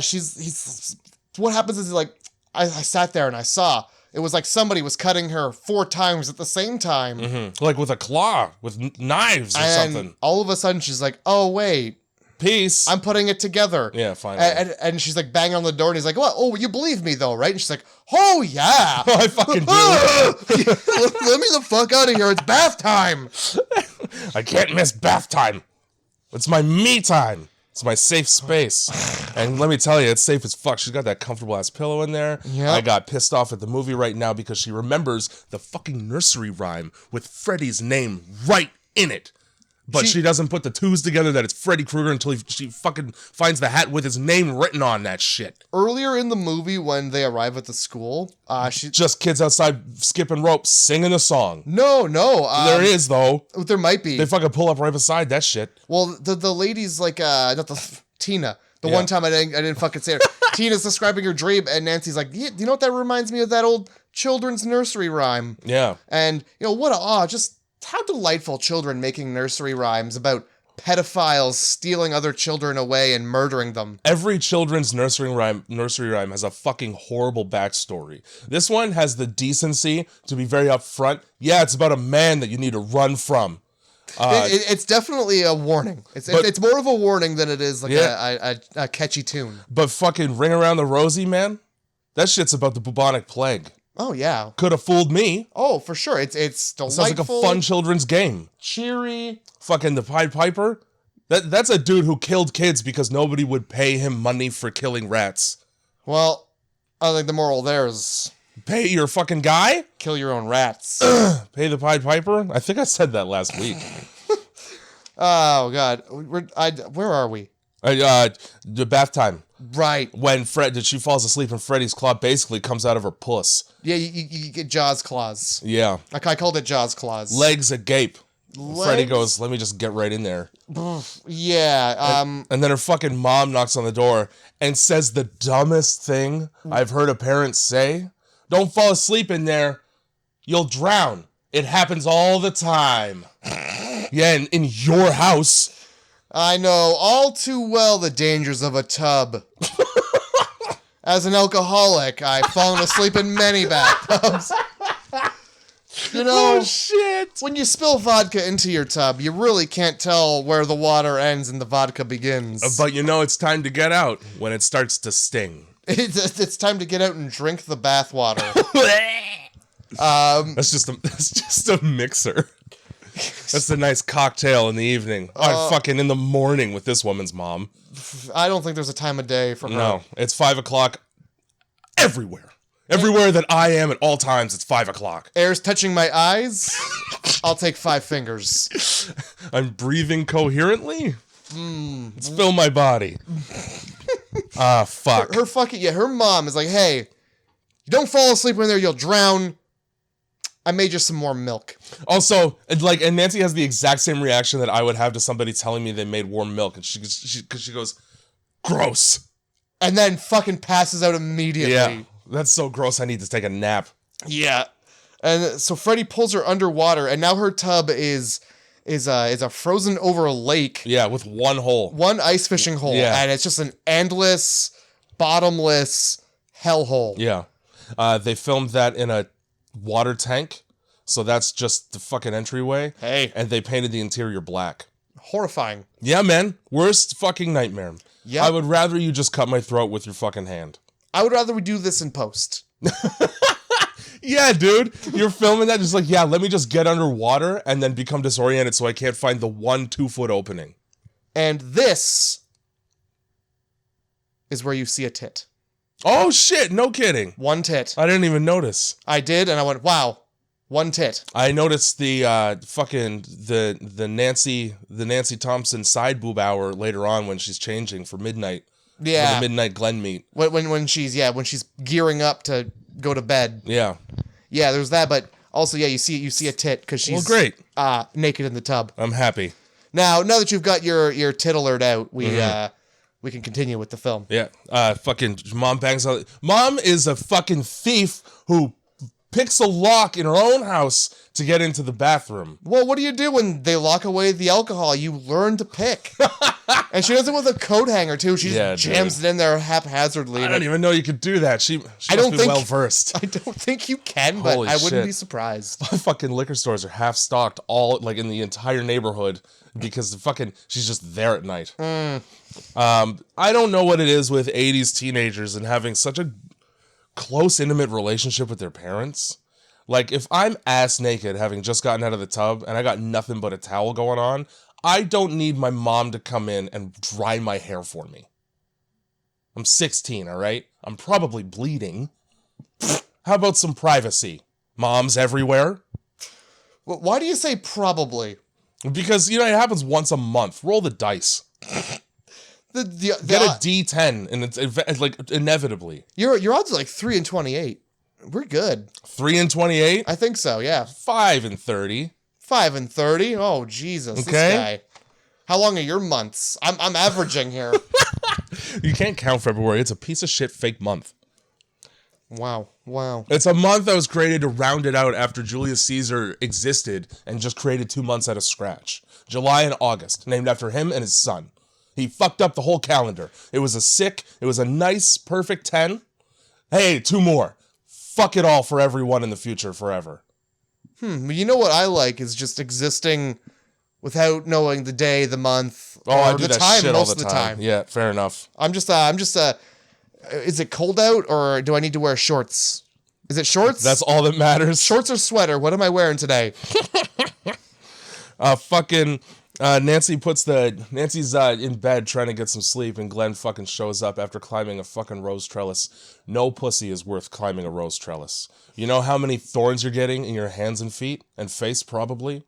All right? And she doesn't even put out, so waste. I need 15 Band-Aids before we do anything. But true to any 80s movie, you climb that lattice. Yeah, he does. It's a Family Guy reference.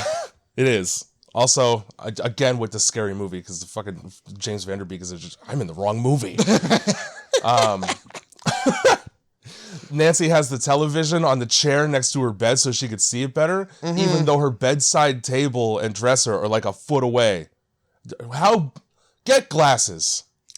Yeah, right? Or just a bigger screen, because I'm pretty sure it's the size of like a cell phone these days. Every TV, even Johnny Depp's is like a Game Boy Color. Yeah, and it's he's basically hugging on to just I don't even know, a box. Yeah. I can't describe to you the dimensions of this box because I have nothing to reference it to, but it's a fucking box. It's a picture a traditional box. That's what TVs used to be. Yeah, except a lot heavier and made varying sizes of box, but that was the shape you got, whether you liked it or not. Yeah, and whether or not you wanted it to heat up your bed is your own thing. You bring it into bed if you need a hot-ass bed. That's what happened to those friggin' hot pots from the Victorian and Elizabethan era, where you would just put hot coals in an iron pot with a lid and stuff that underneath your covers like it's not a fire hazard. TVs were invented. Small TVs. Good, it's electricity instead. Ah, yes. Of an active fire in my bed with me. The one where you can feel the static. Yeah. And that it shouldn't be making static like that. I feel like that's bad. You get your fucking finger within a foot of the screen and just zzz. Oh.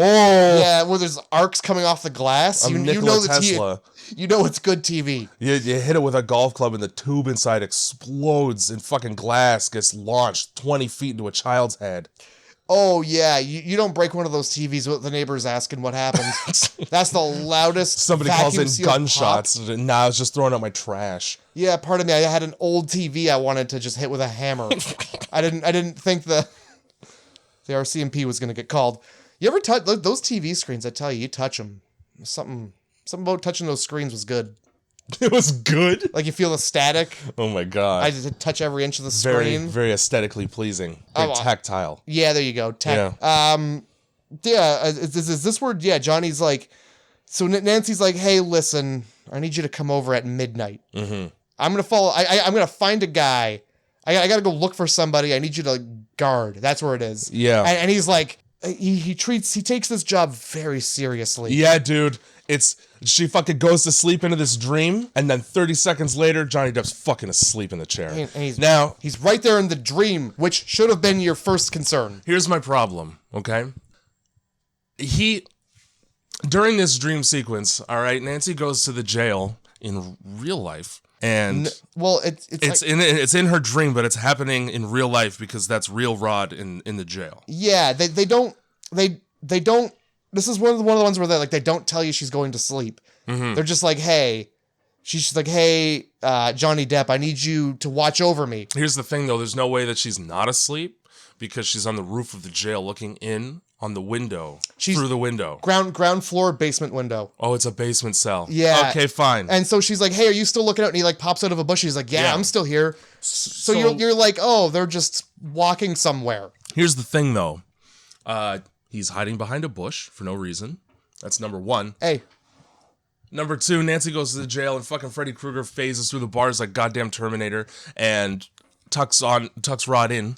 Gets him nice and comfy coziers. Yeah, he definitely attends to Rod's sleeping needs and makes sure that he's well rested and that he gets the deepest sleep anybody could ever have.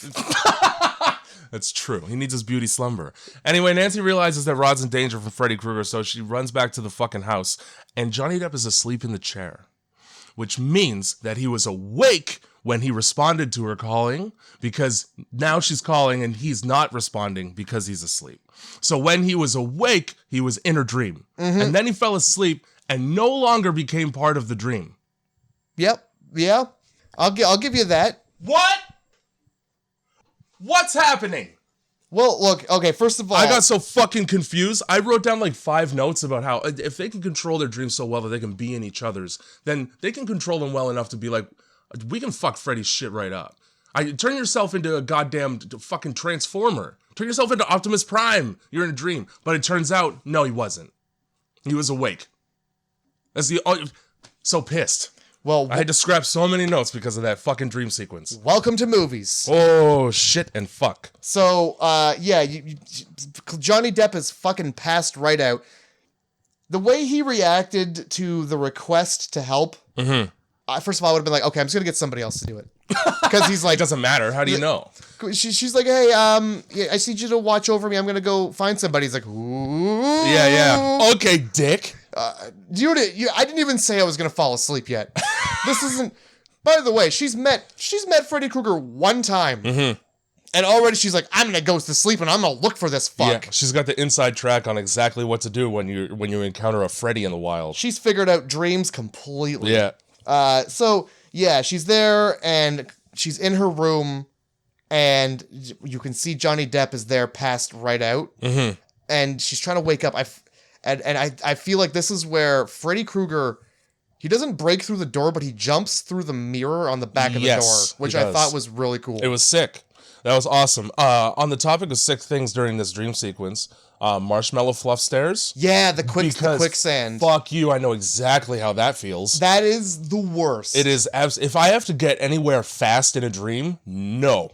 You might as well be jogging in the water. Yeah. And then outside is Tina in the body bag still, and a whole live centipede comes out of her mouth, and then at her feet, coming out of the bottom of the gown, again, eels undulating in black sludge. Yeah. Oh my god. Just taunting, like, look what I got. You know how you like your friend? Fucking dead.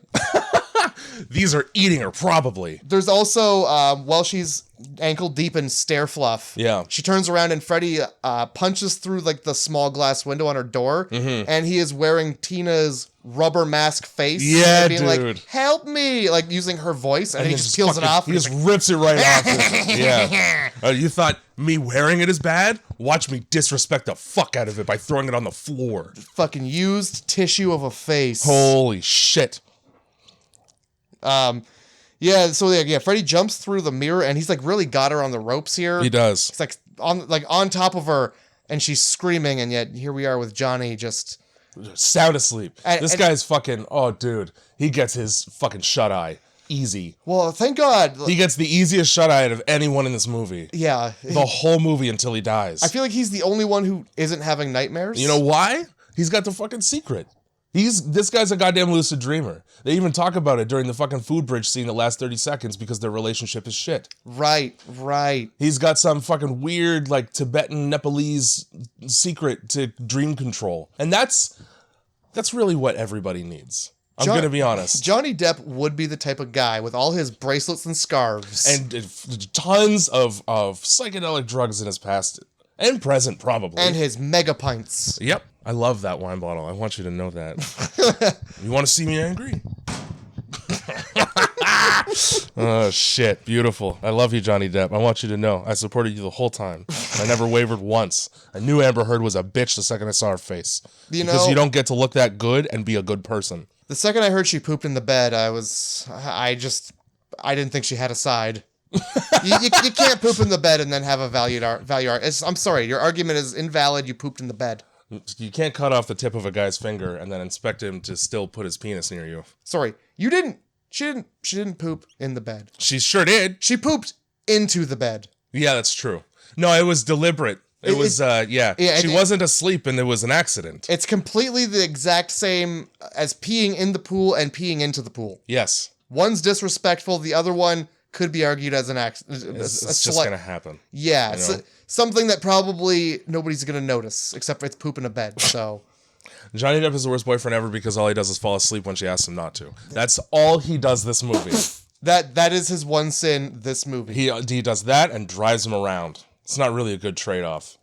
Anyway, so she's freaking out, and Johnny just wakes up eventually, thank Christ. Either that or she hits him awake when she realizes that he fell asleep like an asshole. Yeah, so Nancy sets an alarm. Thank God. Didn't need Johnny Depp to be there. Which, by the way, okay, first of all, in the sequence when Freddy's got her on the ropes, he slices one of her pillows open. Yeah, and fluff. Feathers everywhere. How many feathers are in a down pillow? Apparently an entire feather factory's worth.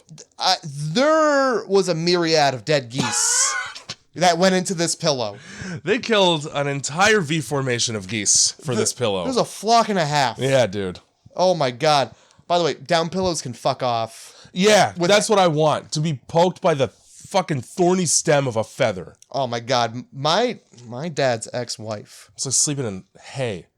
That's all she had. Ugh. Imagine trying to sleep. No. And then you have that or like a pad. What's well, like a rolled up yoga mat? No, like the mattress is just a pad. So it's that or nothing. Great. Yeah, she was everything that was terrible about the 90s and the 80s. with the haircut and the fucking insistent silk pillowcases with down feather. Mm-hmm. You fucking, why is there even a pillow around the feathers? Pull it over, did you fucking roll it over to the cool side? Nah, still poked. Yeah, the cool side is about as cool as rocks on the shore and you're jumping off a cliff. It feels about the exact same, laying your head down on that. Fuck's sake. Fucking down pillows, dude. See, I don't have a single experience with them, thank Christ. Because I had parents who weren't neglectful. Wow. You know? How's that? This guy is just gonna flex his caring parents. Motherfucker. Yeah, I was surrounded by love. Motherfucker. So Johnny's got to fucking hide just on the outside, fully visible from the window probably, because mom's coming in. Again, just got fucked hair, floating freely in the breeze. Yeah, her mom is, and I'm glad that this is what you noticed, because the first thing I noticed was she's either on her way to or just had been fucked or filming a fuck. Yeah. Or like doing something with them that involves her insides. Either that or she blacked out and fell down the stairs. That's all you get. You don't get your hair looking like that any other way. It looks like, she was shooting some fucking showcase bullshit. Some late night. Yeah. Oh. Red Shoe Diaries. Fucking you and the Red Shoe Diaries, dude. So Nancy goes, I know it's midnight. I know it's at least midnight, but probably 2 a.m. But we have to go to the prison and talk to Rod. So they just do that. I just got this feeling, Mom. Yeah. And yeah, absolutely. You got a feeling? I'm on it. So I'm drunk. Who cares? Right? So from experience, my experience anyway, police officers, especially the father of a daughter who is recently involved in a crime, are very inclined to let two teenagers into the jail cell with the suspected murderer. Yeah. No, in the middle of night. Right. Dead of night He treats this request so just like with the utmost respect and importance, and really takes it to heart and does everything in his ability to make sure that these kids can get down to that jail cell at midnight and really speak to the, again, convict. So at the moment, time is of the essence. Yeah, Because Freddy Krueger is fashioning, well, a noose. he's... By the way, this is no regular noose. No. We've got Rod asleep in a prison bed with a blanket. And look, I know in my heart that it is a man or woman reaching up from between his legs with a sheet around their arm, snaking up his body. Like a fucking sock puppet. But it looks like he is growing just a monster redwood. And it... Oh, like you said the other day. Yeah, like... This is what he's got to fucking deal with? Dude, I'd be an asshole too. But it's like the weirdest place where the sheets could have originated. They could have come from fucking anywhere. They could have come from head level and just wrapped around his neck easily. No, we're going up the whole body. Pitching a goddamn tent. It's some prop director like, I'm not going to get a chance to touch this man again. I'd better make the most of it. Guys, I really think Freddy Krueger again would approach from the groin. He's a very groin-oriented horror villain. He obviously is. That's his favorite place to start at. So fucking this fucking police office.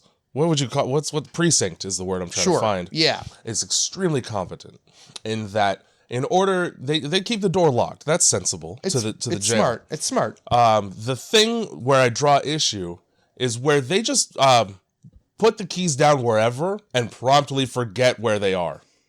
You don't have the keys to the jail cells room? Well, are they locked? Well, they're locked. Okay, we're good. I mean, I would hope, but this fucking guy can't keep track of the one most important key in the entire jail. I don't even know where I can find it. So fucking Rod gets killed.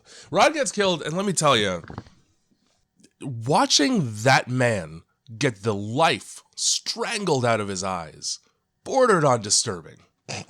The way that Rod's face contorts when he dies is fucked up.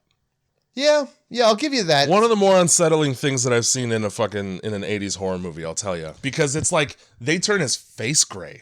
Yeah, they do. Like, Jesus. Yeah, when they get him down, he's two different colors. You just get to watch his fucking mouth gape open as he's obviously being choked to death. Yeah, there's definitely like an audible bone pop, and then his whole head just kind of twists. Yeah, man. Oh, for sure. Oh, God. So, yeah, that's what they get to walk into. They just walk right in there and boom!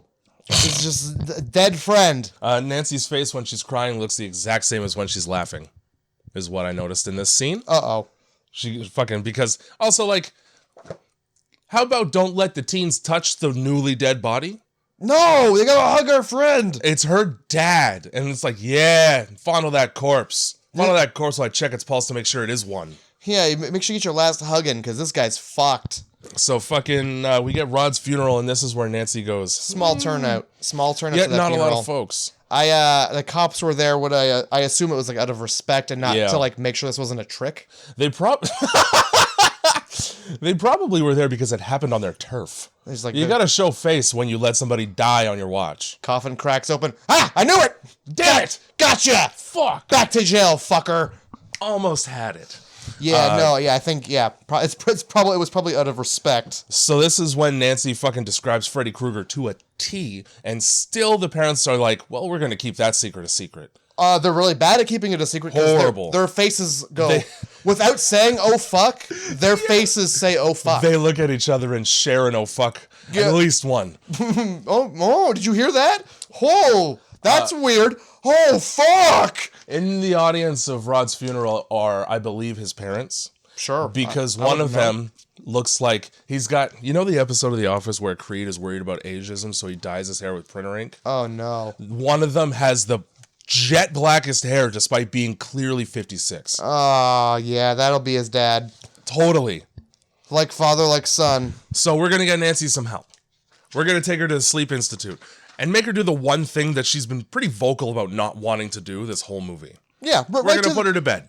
Right to the Sleep Institute where she will die if she sleeps. And even they're like, yeah, so we're going to put you to sleep. And she's like, no. I don't want to. And like, no, we're just going to put you to sleep. And she's like, all right. Yeah, dude. Like, she's protesting despite already being wired up. Yep. Like, she knew what the wires were for before they were put on her. Oh, God. And she saved all of her trepidation for when it was already too late. Wait a minute. You're not going to put me to sleep at the Sleep Institute, are you? Oh. I only read the sign out front. Excuse me. 2 days is the amount of time that's passed. 2 days of bad dreams. Fuck it. We're taking my daughter to a doctor. She's obviously fucked. Yep. She just saw 2 people be murdered. That would give you some bad dreams. No, though, 2 days of bad dreams is so unusual. Yeah, we're going to pay crazy money and put her through hell because of these 2 days of dreams. Oh, good Lord. Fuck you. Also, 1984, back when you could smoke in a doctor's office. 1984, when your parents were allowed to just like sit wherever they wanted while you're doing your job as a medical person.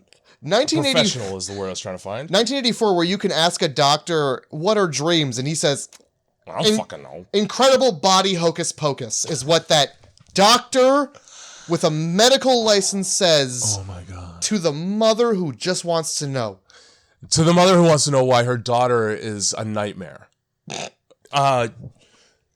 First of all, fuck this doctor, because after that body hocus pocus statement, he goes, we just don't know. Yeah.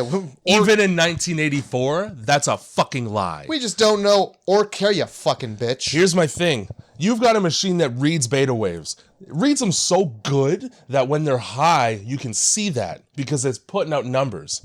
Guess what? That's what a fucking dream is. Not only, and you know that because it's your job to monitor dreams. That's the whole reason why we're here. You know what dreams are.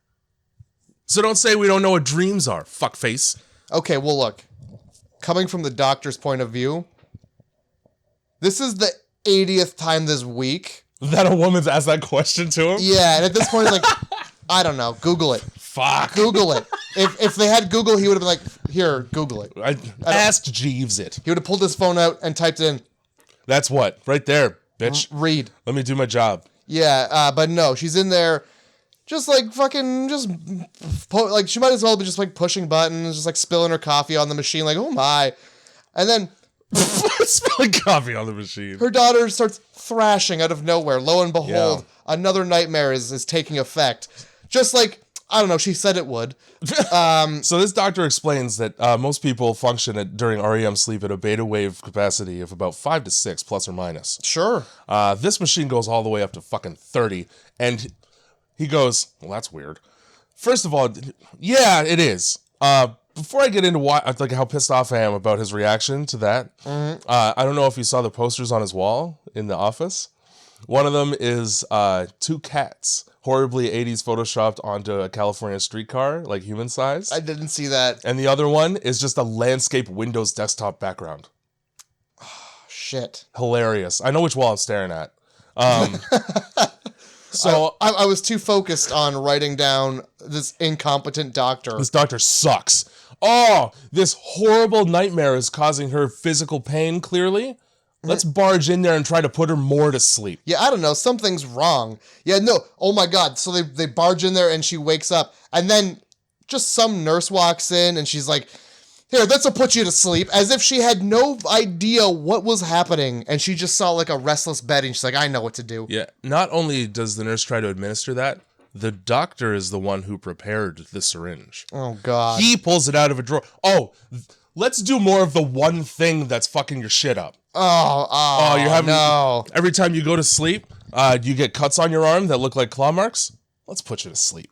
I want to see it. I want to see that happen. Because I'm seeing is believing when you're a doctor. Oh, my fucking God. Here I was thinking, because in future movies, Freddy has the ability to, like, take over people's minds, I believe. Right. Like, in Freddy versus Jason, he's... Yeah, he becomes the guy. Yeah. The pothead dude. Yeah, so I was thinking... He's that nurse, just being like, nah, get back to sleep, you know. Let me get back in there. I would have appreciated that instead. I don't think they didn't do that until number 2 because he possesses the kid. And that was supposed to be like a new power he has because I he's see. super powerful now. He levels up. I get you. Exactly. That's him going Super Saiyan. So during this dream, Nancy's pulled a fucking hat out. Yeah, dirty old hat. Dirty, filthy hat. Mom, still a little bit on the fence as to whether or not her daughter's a psycho, despite the fact that she just manifested a garment out of nowhere and it didn't smell like lake trout. And it has a very specific name in it. Yeah, it sure does. A name that she knows very well. As well, I believe at some point somebody tries to accuse her of like having the hat with her already. Yeah. And I just like you'd notice. It's a dirty old fedora. The mom even calls it like a filthy old piece of garbage. Well, yeah, look at it. Look at it now. The fedora has not aged well. Cut straight to drinking mommy's 8 a.m. vodka time. Smoothly slides that vodka behind her when she notices her daughter's in the room. Just give me a break. Slides it. I wasn't drinking this 40 of vodka. Like, Mom, I came in here because I could smell it from the living room. She's on the phone trying to decide between her and Dad whether or not to tell the truth. That lasts all of 3 shots before she's just like, fuck it. Let's be honest.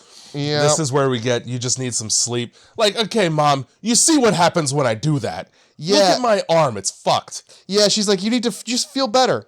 Feel better? And then, she burns her mother. Dude. She cuts her mom so deep. Yeah. With the maybe I'll grab the bottle and just veg out with you. Just veg out.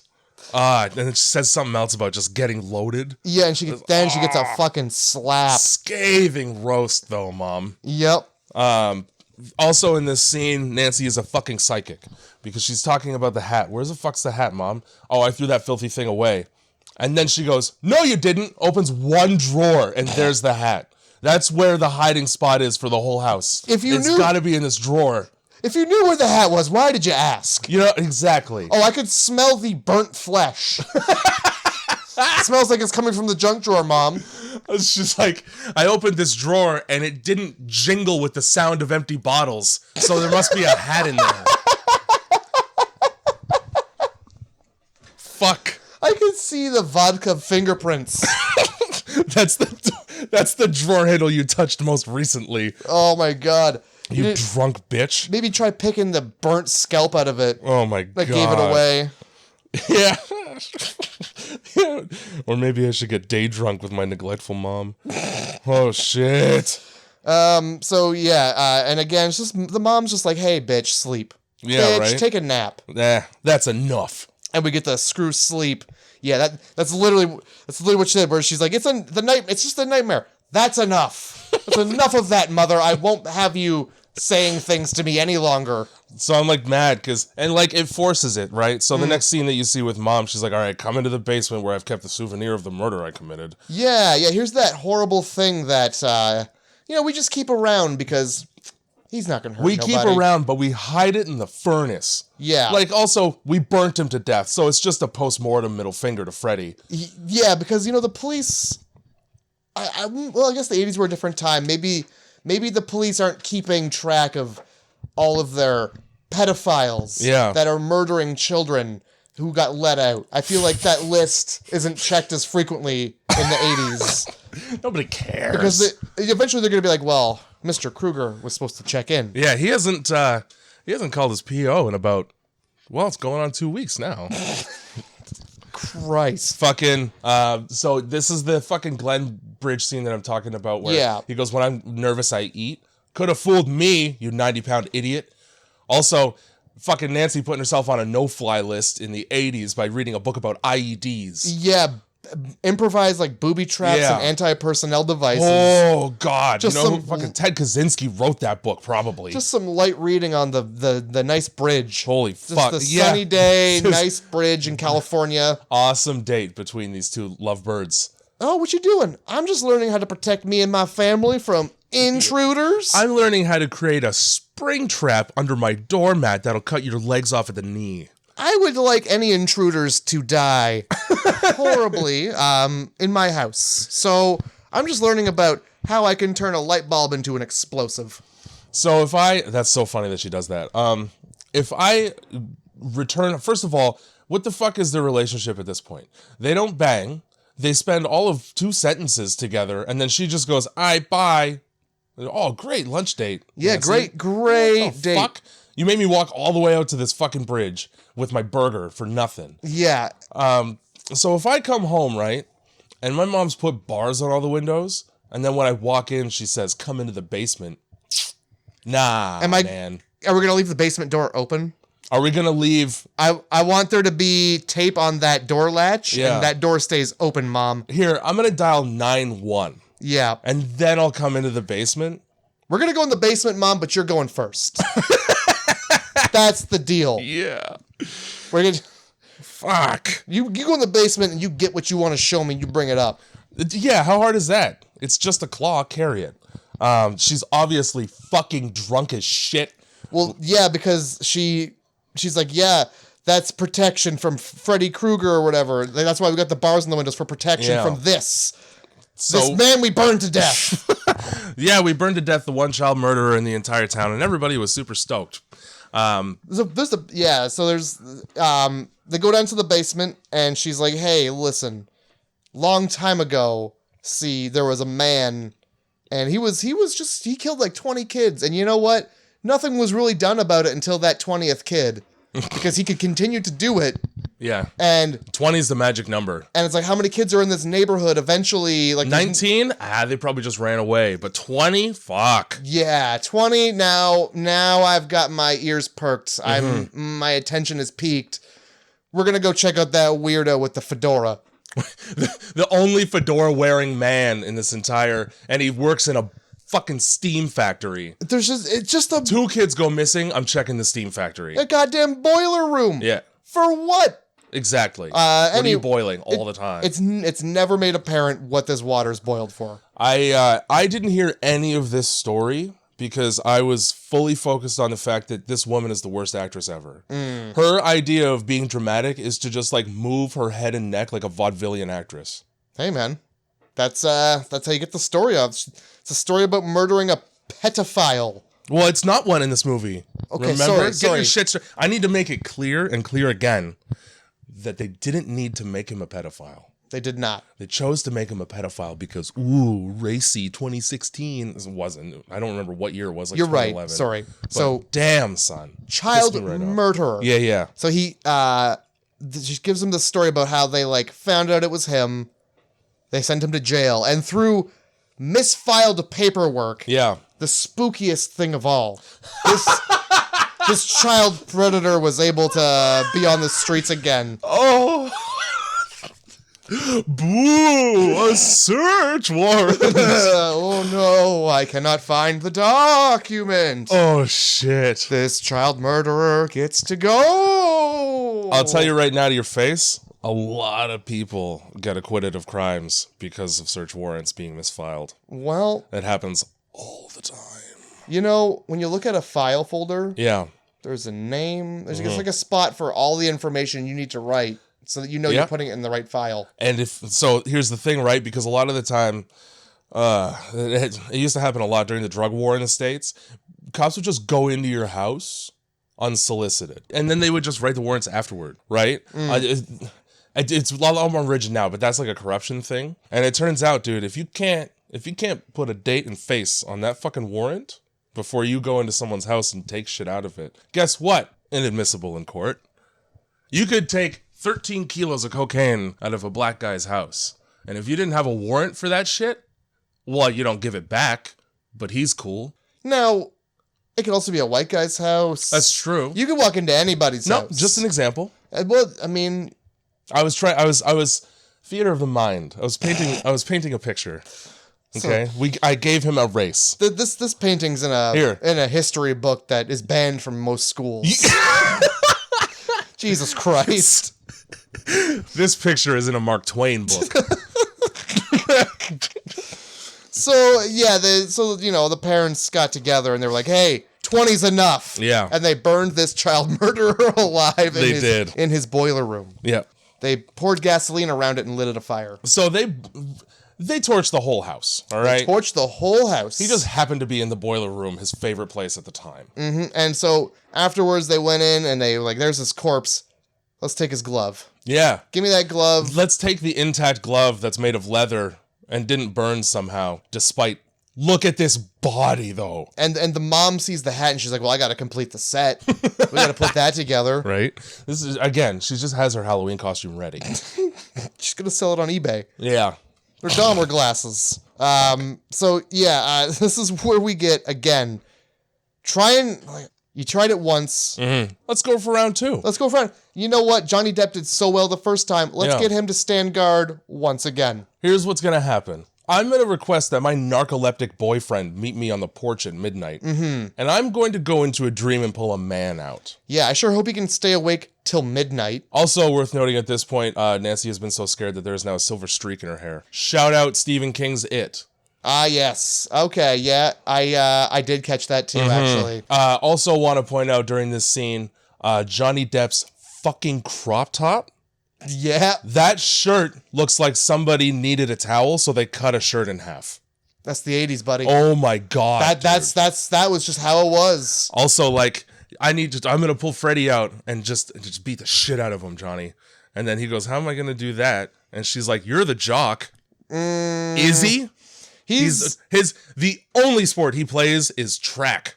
Maybe martial arts. Yeah, maybe. But he's not one of those, he's like a chill martial arts person. He's like, let me show you what I learned. Oh, he's meditative. He's not a linebacker. Yeah, hold on, give me your arm. Punch me in this one exact way, and let me show you what I learned today.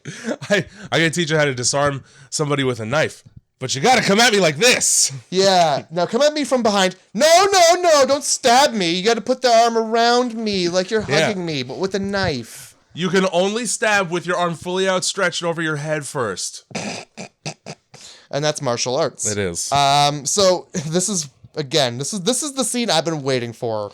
Is it the scene when Nancy goes to her boyfriend, like the most controlling bitch girlfriend ever?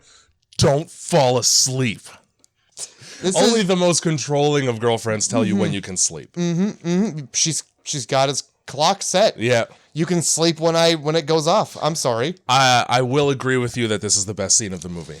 I thought this scene happened a lot sooner in the film. And I've been waiting. I was waiting the entire movie for it.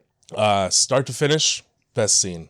Easily the best scene. Easily. And we've had a couple movies where it's been like one good scene.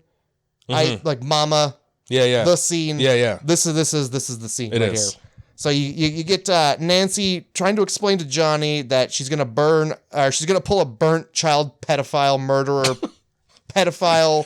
Keep going back to you just want him to be a pedophile so bad. No, well, sorry, predator. Yeah, I keep meaning to say predator, but it comes out pedophile. Well, they're very similar. In predator in motive. I think a predator, you know? I think most child murderers also are like, well, while I'm here. You know? Jay, shame on you. This is a family-friendly podcast full of cuss words and horrible... You do not say that. Jesus. So yeah, you get Nancy, like, hey, you can't sleep. Midnight, it's, by the way, if you were wondering, 2 hours after 10 o'clock. So he basically, he's got 2 hours to keep his shit together. He puts his headphones in. Listening to records. He turns on Miss Nude America, which used to apparently come on. He doesn't turn it on yet. Well, he's waiting for it. Yes. And his mother, ever so curious to how he's going to be able to hear what Miss Nude America might have to say whilst he's listening to his records. And what is his response to that inquiry? I think it's something along the lines of, who cares? Yep. Who cares what she has to say? That's exactly what he says. Yep. Biggest dick in the city on this guy. To his mother. To his mom. I don't give a fuck what's coming out of her mouth. I just give a fuck about what I can picture putting in it. Oh my God. Her tits are gonna be out. She could say she's a Nazi. I don't give a fuck, Mom. I'm listening to my music. Listen, I want Hendrix while I objectify this poor woman. And I need you to be okay with that, Mom. And just to the tune of like showing how the times have changed. This is before my time, clearly. Mm-hmm. In my day, again, we would have hit last channel and not told our mother that we were waiting for nude people to be on TV. Here's the best part. He brought it up himself. He didn't even need to say that. He chose to go down that road with his God-fearing mother. Okay? He could have turned the screen away. The TV was faced away. It was faced at him, and she was in the doorway. I feel like he might as well have turned it to face her then. Yeah. Look at what your son is doing. I'm watching Fashion Week on City TV. Sometimes there's tits, Mom. That's just the way it is. Get with it or get the fuck out, Mom. Look, my girlfriend hasn't put out in months. It's 10 p.m. and you know what comes on. Go to sleep. Christ.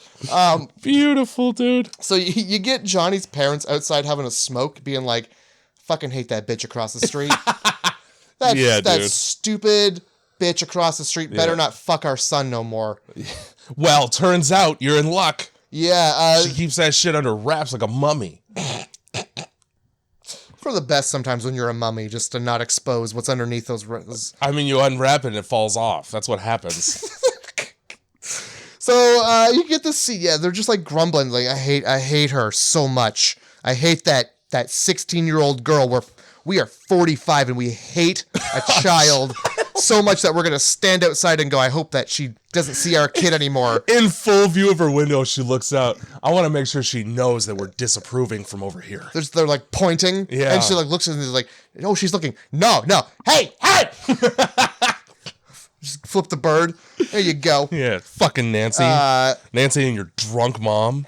So just to make sure that Johnny is ready to go. Yeah. Because it is midnight and she has changed and the side boob. Yes, side boob hour. So Johnny's TKO'd. Yep. Fell asleep like that. Probably didn't even get to see the titties he was waiting up for. No. So she calls. Parents pick up the phone and they're like, nah, you leave our son alone. Mm-hmm. And then they leave the phone off the hook. They do. Because they're smart. That was such a dick thing to do back when that was a choice you had. Yeah. That was a choice you could make. No calls today? Hey. No calls today. All I have to do is put this receiver down and nobody can contact me. Oh, a simpler time. A simpler time where you get angry and you slam the phone thing down and it hangs up, but like it's still off the hook a little bit. Yeah. And then you go for days without contact. Yeah. Because you didn't. You think something's wrong. Yeah. It's like, am I dead? Is everybody I know dead? What's going on? Fuck. Also, that was back in the day when if you slammed the phone, the person knew you were pissed. Yeah, there was like a ching. Yeah. On the other end. It was that person must have been very angry at me. Meanwhile, now it's like fucking. You have to throw your phone on the ground before you hang up in order to prove your point. Oh yeah, and even when you smash it, it's still good. Yeah. You have to like put it in like water in like the ocean. It has to like sink to a certain depth before it stops working. Phones in 1980 were built like a fucking submarine. Oh well, yeah. That's the exact opposite. Fucking. All right, so. She makes that phone call, and then she gets a phone call. She does. Now, what phone call does she get? Now, she gets... I learned a little bit about this phone call. The phone call is not from a man. Well, it is. It's not from a live man. No. And that phone call, the most important message that needs to be relayed is my tongue. Also, that Nancy now has a new boyfriend. Yes, that's true. And her new boyfriend is the person on the phone. Mm-hmm. And then also, yes, his tongue. In order to relieve any concern that she may have about this swap that has happened against her will, he wanted to make it, this is Freddy Krueger, very clear that he knows how to use his tongue. Mm-hmm. Don't worry. I'm sorry that you were dissatisfied by your jock high school boyfriend. Yes. Why don't you get with a real man? Nancy, I'm your boyfriend now, Nancy. Yeah, look at me. I learned that, and again, I'm going to mispronounce her last name, but Heather Langenkamp requested to take that phone home after shooting. Good. So she must have been convinced. What else are you going to do with a tongue phone? Does the tongue action, or was the tongue action a puppet? The tongue action was a man's finger from the back of the phone, wiggling. I don't know if that's better or worse than a tongue. It's worse. Is it? It's a tongue and a finger, Jay. That's true. It's both. You're right. It's a tongue and a finger. Two birds. You not only are getting another person's tongue in your mouth, but you can taste what they last touched. So, ew. So, this is fucking Nancy asleep? She must be, right? Anyway. Well, no, because she goes to leave, and her drunk mother is so fucked up. She's locked the house from the inside. That's true. She's locked the house from the inside and she's lost the key somehow. She's half blacked out on the couch. Oh, she's barely able to speak. She's TKO'd. Yeah. Well, she's VKO'd. All the doors are locked, Nancy. Yeah, don't turn the lock from the inside and push. Don't unlock the door like how it works. This is I flipped the doors around, Nancy, you bitch. I'm drunk. I'm a drunk parent. Doors around. You're trapped in here with me. Which ends up not being great. No, it's not great for anybody. So we cut back to just a sleepy Johnny, and he's got the TV, and it's doing the thing because it's midnight, and it's the American national anthem, right? And it's like, thanks for watching TV today. That's it. Goodbye. Yeah. This is our broadcast day and nothing else until 6. Picture of a Native American in crosshairs like it's not racist until 6 a.m. the next day. I hope you love because that's what we're feeding you for the next 8 hours. I think at some point, I think it's before the phone call to Glenn before he fucking falls asleep twice when being asked not to do it once. Fucking, I wrote down, I wanted to point out that, so Nancy's just got a pot of coffee on deck hidden between her bed and her bedside table. Sure does. Her mom comes in and is like, fucking get some sleep and stop drinking all this coffee, and then promptly collects 4 different mugs. Like fucking Nancy is Abigail Breslin in the fucking Signs. Oh with my. the glasses of water. Yeah, she makes a good point a couple times where Nancy like swigs her coffee and she's like, stop drinking that coffee. Yeah. Well, stop making it then. Stop having coffee around. Half of this is your fault, Mom. Like you're making the coffee, getting drunk and forgetting about it. Yeah, making the coffee so that you can stay up later to get more drunk. It's not a good plan, Mom. It's coffee all throughout this. Coffee and vodka and never juice. Coffee, vodka, and warm milk are my options, Mom. Mom, your pee is thick. Your pee is gelatinous. Oh, it smells like rubber, Mom. Oh, holy fuck. Yeah. Drink water, everybody. While Nancy's getting dressed to go meet Johnny, I noticed that the cut on her arm and now, at this point, it's been 7 days. 7 days. So that means that she's been bleeding. She's got a clotting issue because she's been bleeding for 5 fucking days. How do you know it's been this long? It's been 2 days at the Sleep Institute. Okay. And then during the phone call with Johnny, I believe she mentioned she hasn't slept in 7. Okay. So it's been at least 5, maybe 7 if she's counting the sleep at the Sleep Institute. I missed all those points. I thought this was all like in a couple days here. It was the first half of the movie, first 2/3, I guess, is in 2 days, and then the rest takes place 5 days after. Good Christ. Okay. Yo. All right. Well. Anyway, her fucking arm's still bleeding. Hey, sometimes you got a clot, sometimes you don't. So yeah, fucking right after this neglectful mom is half passed out on the couch. Well, what happens to Glenn, Matt? Glenn? Well, we got Glenn's there. He's enjoying just the end of the broadcast day. And that is when he gets sucked deep into his bed. Let me tell you, for all the kills in this movie, this one, Freddy Krueger doesn't even give him the respect of a warning. He's just like, give me that. Yeah. He doesn't play with his food this time. He's hungry. He's a shark. Mm-hmm. He eats it. Mm-hmm. And then produces an amount of blood that, if you thought Tina had a lot in her, Johnny's got a whole bank. And the vault is open. I feel like he saved some of Tina for this as well. Yeah, just for show. He must have. That blood, that goes on for a while. That goes on for long enough for people to get there. Mom gets up the stairs and down the hall to open the door to see the blood still in full effect. There is still blood. There's so much blood. It leaks through the floor to the ceiling below. Yeah, right down to the nice white rug. Yeah, and the cop who shows up, courteous as all get out, just sticks a bucket under that. Oh, well, that's a smart thing to do. Here we go. This was another upside down room because the blood I think I read that it's the same room, regardless. Probably. They just made it look different. You know how fucking expensive it is to build a room that rotates? Yeah, and it does rotate. It's not an upside down room because this one, as the blood is pouring, you start to see it like like you can see it's like sliding down to one end and everything kind of starts falling one way. 1984, man, that was some sick shit. That was. Let me tell you. That was probably blew people's fucking minds. Seeing that much blood pour from a bed upside down. Yeah. Wes Craven, may he rest in peace, had a very tribulation-filled childhood because this movie was written based on his own personal experiences. Of what? Exactly.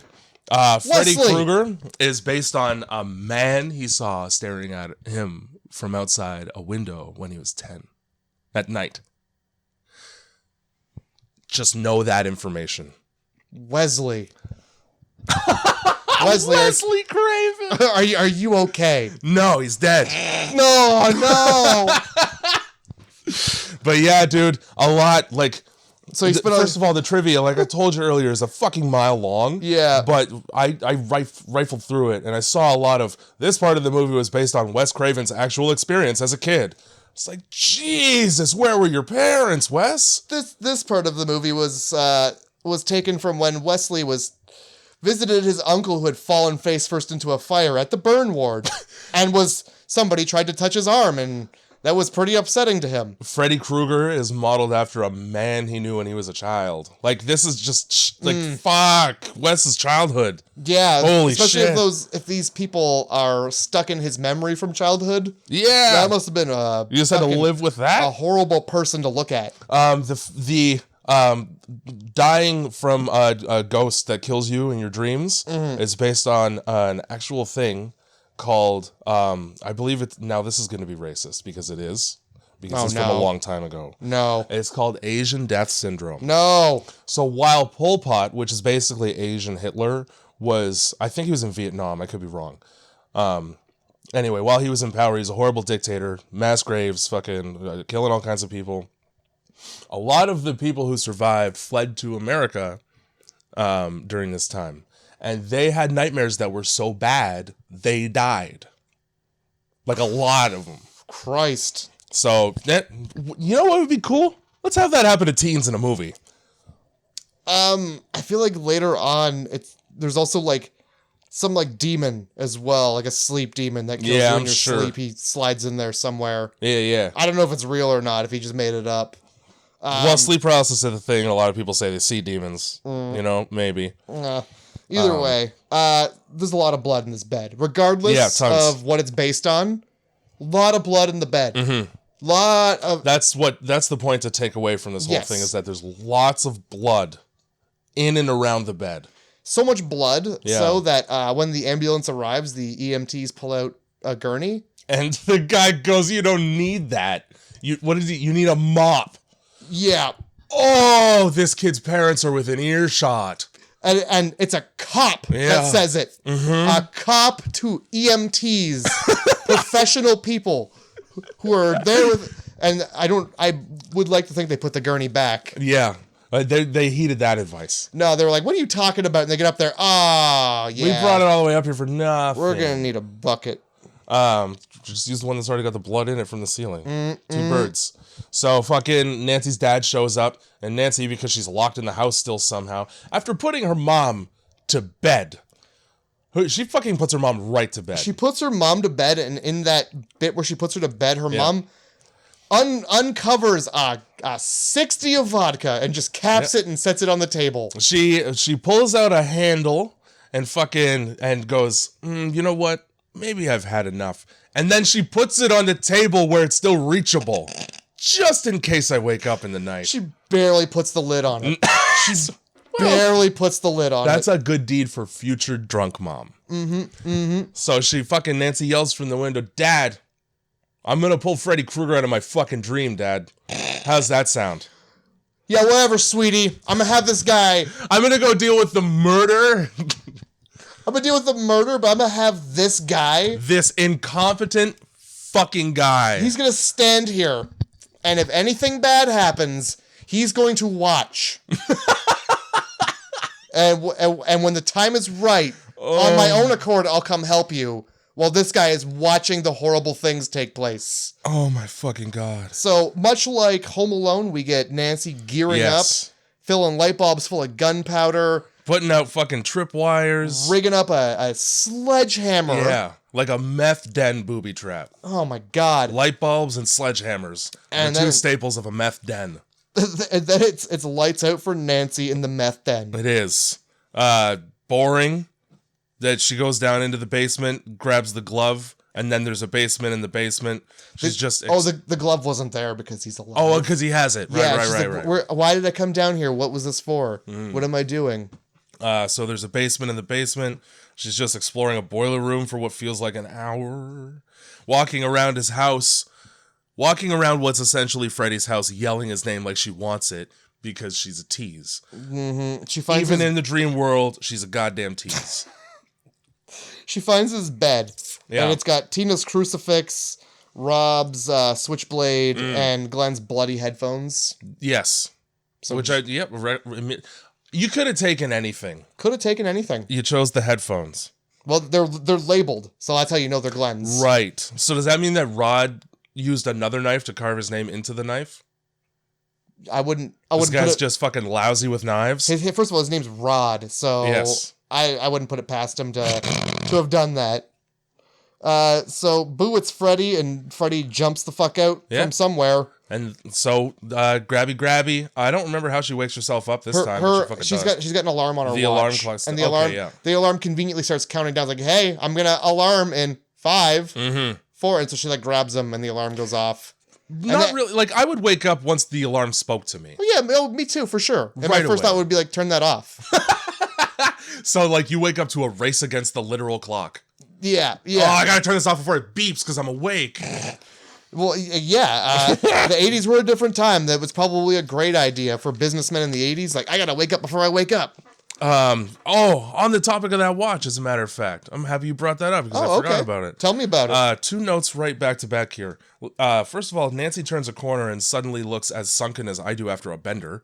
I don't know at what point she decided to get charcoal and just draw all over her own face, but her eyes are fucked. And it's like the first time, obviously she's sleep deprived, but they didn't do that makeup until she was in the dream. Hey, she's extra sleepy. How are you not the hottest version of yourself in the dream all the time?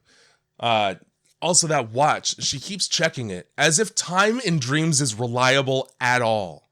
Have you ever looked at a clock in a dream? If you can read a number, great. Look again, it's not the same number, I promise you. I can't say I ever dream. Holy shit, I don't know what that's like. I have vivid as fuck dreams, and I'm always in them. You should try not dreaming. I'm always aware that it's a dream, too. That seems very tedious, and sounds like sleep wouldn't be fun. Sometimes it's fun. For me, sleep is... Sometimes I get to jump like Spider-Man high up into the air and then stomp a car so hard the windshield breaks. That happened recently. Ah, nice. For me, I close my eyes and I open them. That sounds like you're getting bad sleep. Nah, I go, it's time. I have to start my day or else nothing will get done. Yeah. And then I force myself out of bed. I dream like a motherfucker. My boss actually mentioned this to me, and maybe this might factor in. Did you have dreams frequently before you started smoking weed? Not really. Not really. Okay. He says that it makes him not dream. I've heard that too. I have the exact opposite effect. They make my dreams way more vivid. Weeds do. The THCs? Yeah. All those terpenes. The CB don'ts? The CB dreams. So, Nancy jumps on our pal Fred here and wakes up. And then it's alarm time. Oh, but where's Freddy? Well, he's not there. Don't worry. He's just beside the bed. He fell. Yeah. We're good. He was actually sleeping on the floor to be respectful. Yeah. Giving her virginal space. It's very white knight of him to respect the space like that. Yeah. And for his trouble, he gets sledgehammered dead in the chest and stumbles like a wrestler who's doing bad kayfabe. Let me tell you, that sledgehammer would put a hole in your chest from that height. It would cave in any organ in its way. 100%. It would any bone structure that's done. There's a hole in your bones. It's dust. Yeah. And plus, he gets it right in the solar plexus, which I don't know if you know. That shit hurts bad. I think that kills you, doesn't it not? Yeah, sometimes. Even just getting poked there, it's like, ow, I need to sit down. Yeah, and no, but yeah, so I'm guessing that sledgehammer is a nice light foam and rubbery. They're like, Freddy, we need you to ham. Yeah. And then he just falls over the banister like an asshole. Onto a mattress for sure. Yeah, definitely a mattress. Mattress on the stairs with floral print because you can see it. But like he doesn't get pushed or anything, and he's barely stumbling. He just falls back over an over the waist high banister, like fucking mama. Okay, so I've missed because I saw that, but I missed a part between him getting hit with a sledgehammer and stumbling back into the room. Mm-hmm. How then does he begin to stumble out of the room and fall over a banister outside of the room? Well, you see, they had his trampoline set up sideways, standing on its end. So when he stumbled from the sledgehammer, he bounced. Either that or it's just a dumb movie choice. You can pick. Which one do you prefer? Just staring at me pissed.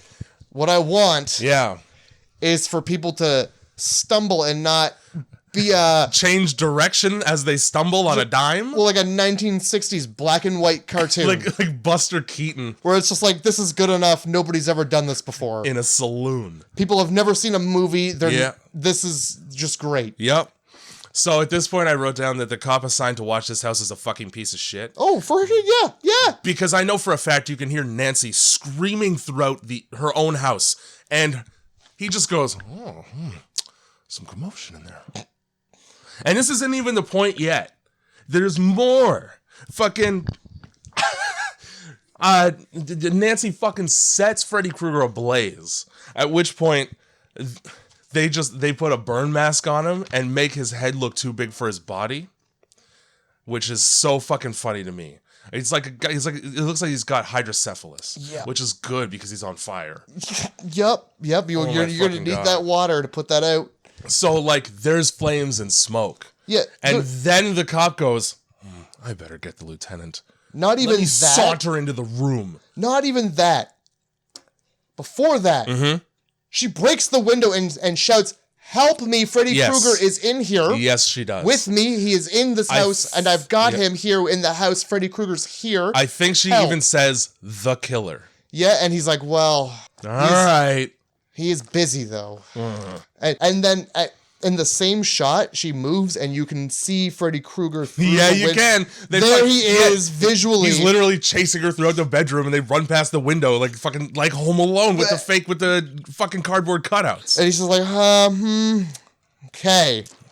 Look. I guess I'll do my job. If I see one more Freddy Krueger, that's it. Okay, I need to see him one more time. God damn. I'm not looking. But yeah, finally, after she lights him on fire, that's when the police, the dad finally is like, "Hey, I heard some commotion." When it's become a job for an entire different public service sector, that's when the cops care. Yeah. When they fucking fuck, I can't get over, dude. 1980s movies will set a guy on fire and then wrap 3 towels and an apron around their head and just put a mask on top of it. It works, though. Oh, my fucking God, dude. It works. You're not looking at the head. You're looking at the... I looked right at the head. He's on fire. I really enjoyed, after they lit him on fire, he went all the way up the stairs for Nancy to open the door and bump him so he can fall back down again. I'll tell you what my fucking problem is, Matt.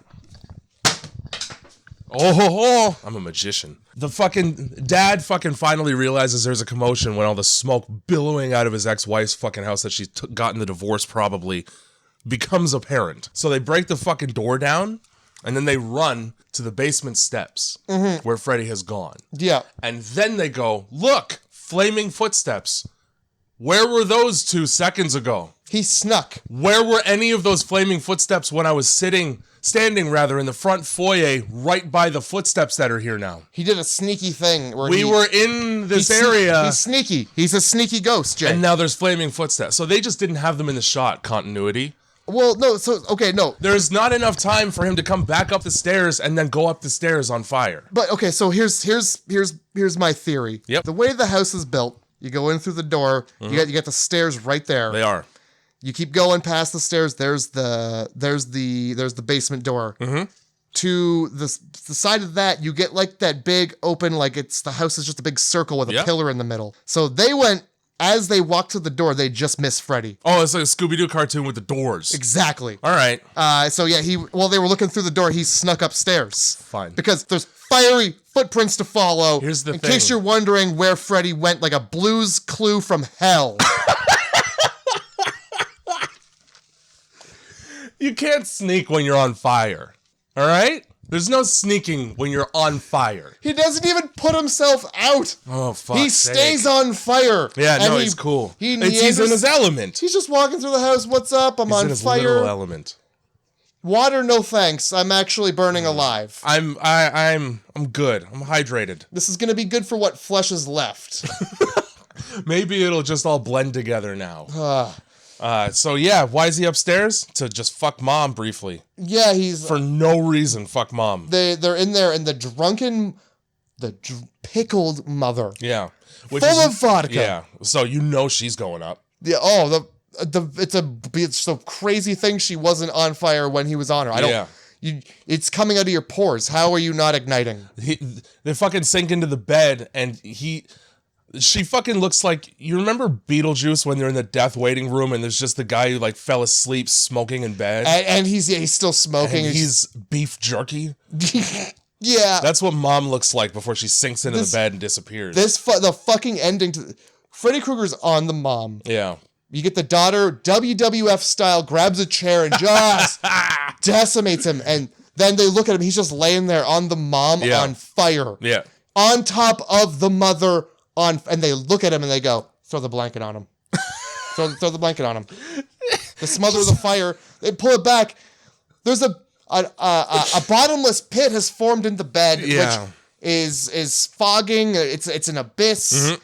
And mom is toast. And she's just lowered down into the abyss for no reason. She's Andy from Child's Play's toast. That's how toast she is. Oh. No butter in sight. Just crisp black. And that's how the movie kind of ends, but not really. I don't... Finally, Nancy's got an adult. It took an entire movie, a week of this shit happening for anybody to believe her. Do they believe her? Well, the dad kind of goes, yeah, I do now, because I just saw that shit happen. Yeah, I guess. And then he shoos the deputy away so that they can have a moment because they know they're the only 2 people on Earth who are ever going to believe this story. Okay. So here's my I got a question here. Yeah. A murder has taken place. Mm-hmm. Right couple here, of them. Right here in this bed. Few, actually, in the area. Yep. But like right here, Mm-hmm. Why doesn't anybody give a shit? They walk out. They just watch their mother's corpse descend into the abyss. Nancy pounds on the now intact bed for like 10 seconds, and she's like, "Well, bye, mom." Yeah, they walk out in the hall and like, "Well, that sucks. I guess we're gonna get a chance to have some vodka now." Yeah. Finally, there's gonna be some vodka left for everyone. The fucking lieutenant, who's like her dad, so obviously they were married and banged at one point, is like, I mean, good. Like, he barely responds at all. Nobody cares. I don't even think he says, I'm going to go get the cops. The dad leaves. She goes back in. And then Freddy comes up from the bed sheets. Yeah. And she's like, I know you're there. Right. And this is actually how to kill Freddy, is to not believe in him. You turn on the sass. Yeah. Oh, yeah. And she's become a mouthpiece. She's like, you're shit. And then he dies. Yeah. That's literally, she says, you're nothing, you're shit. And then he just fucking falls down and dies. He fades out into the shit on the other end of the reading rainbow. Yeah, he becomes the spectrum. So yeah, then you get That's it. And she goes downstairs, and all of a sudden it's daytime. Yeah, it's fucking day, and her hair's done well. And mom's there, and she's like, you know what? I think I'm not going to have a drink again. I just don't feel like it. You know who ever on earth has ever said that? You know what alcoholic has ever said that? None. Not a single alcoholic has ever said, that's good. I think I'm all right. I think I finally had enough. Wow. Who knew? That's the perfect amount of vodka to have drinking. Yeah. All of it. Every drop. As much as I could get. Fuck, who would have thought, eh? All I had to do was fill a swimming pool. Fucking Johnny Depp and all of her friends are now alive, and they pull up in his convertible, and the top tries to eat them. Yeah, apparently the car is Freddy Krueger. It's like a Freddy Krueger themed car now. Yeah. I read in the trivia that because the convertible top it's like a spring-loaded fucking cannon with it. It snaps shut. It wasn't supposed to do that. So all of the reactions, because they all jump in the car, right? Those are all real. That's fine. Because it's supposed to slowly shut. It fucking slams shut like a door I hate. Yeah, it's like a spring-loaded steel. Oh my God. I'm surprised somebody didn't get their fingers chopped off in that shit. It's a spring-loaded screen door being slammed by a drunken father. Yeah. It's a spring-loaded screen door in a hurricane. Just slam. Yeah. That's totally what it is. So yeah, then you get the mom not at all worried that this car is Freddy Krueger, and she's like, okay, bye. Well, obviously this is all kinds of fucked up. Why is everybody acting weird? Yeah. Nobody's going to discuss the fact that you were all dead yesterday? No, let's just continue to live. And then how, Jay, what is the very, in the most Freddy Krueger fashion, no, this is how, every Nightmare on Elm Street has an element to, it's always... How does it end? Guess what? He's not fucking dead. And he announces his aliveness by grabbing mom by the neck through the tiniest window in the door and sucking her into the house like a Hoover vacuum. Like, it's a mannequin. It's obviously, dummy. If it's not a mannequin, she's dead and she's been dead forever. She's the stiffest thing. And it's like somebody fucking attached her to an anchor on the pier and threw it in the water. Yeah, like even if she didn't fit through the window, the force made her fit. It would, yeah. It's like that video of the fucking, it's like a deep sea gas line from an oil rig, and it's got a hole in it, and there's like a crab that swims by, and it just goes in. Is it called, it's called Delta something. Yeah. The Delta P. Yeah, the fucking deep sea pressure change. Yeah. It creates goo out of a fucking what was once a live animal. Yeah, if you got a small hole, oh man, don't worry, you'll be on the other side of it quickly. Whether you like it or not. And that's Nightmare on Elm Street. That is Nightmare on Elm Street. Gets an 8 from me. An 8? Mm-hmm. Gets a 9 from me. Yeah, man. Easily, had a great time. Easily one of the best movies we've watched so far. Yup. I own this movie on DVD. Mm-hmm. I've owned it since I was like in grade 7. I'm pretty sure I have at least this one, but I think probably like 3 others also on DVD. Oh, I watch this shit every fucking day. Who needs friends when you've got that movie? Yeah, those are the only healthy friends I need. Hot 19-year-old Johnny Depp. You leave him alone.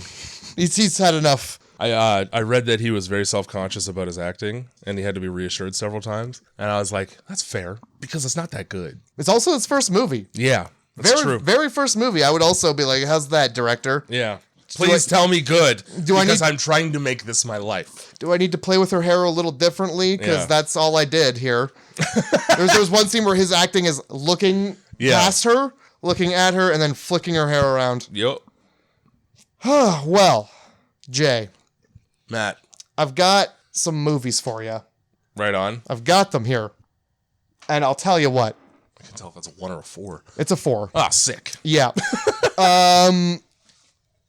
I've got 4 for you. You've got 4? I chose 4 because 1 I've never seen. Okay. 1 I've never seen. Because that went so well last time. So I want to make sure this is your fault. I've given you 3 perfectly other good movies. Okay. 1 I've not seen. Okay. 2 I've not seen. Oh. But 1 I've heard of. Your story's falling apart. All right. All right, so look, the theme, I had a lot of themes. One was like fights, like epic battles, because like 80s movies always have like the villain gets stabbed a bunch and he keeps coming back at you. Yep.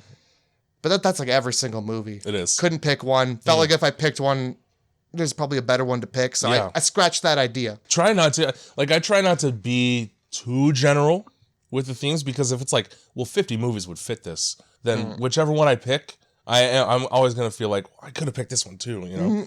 Yeah. Well, here's what you have to pick from. First movie I've never seen before. Okay.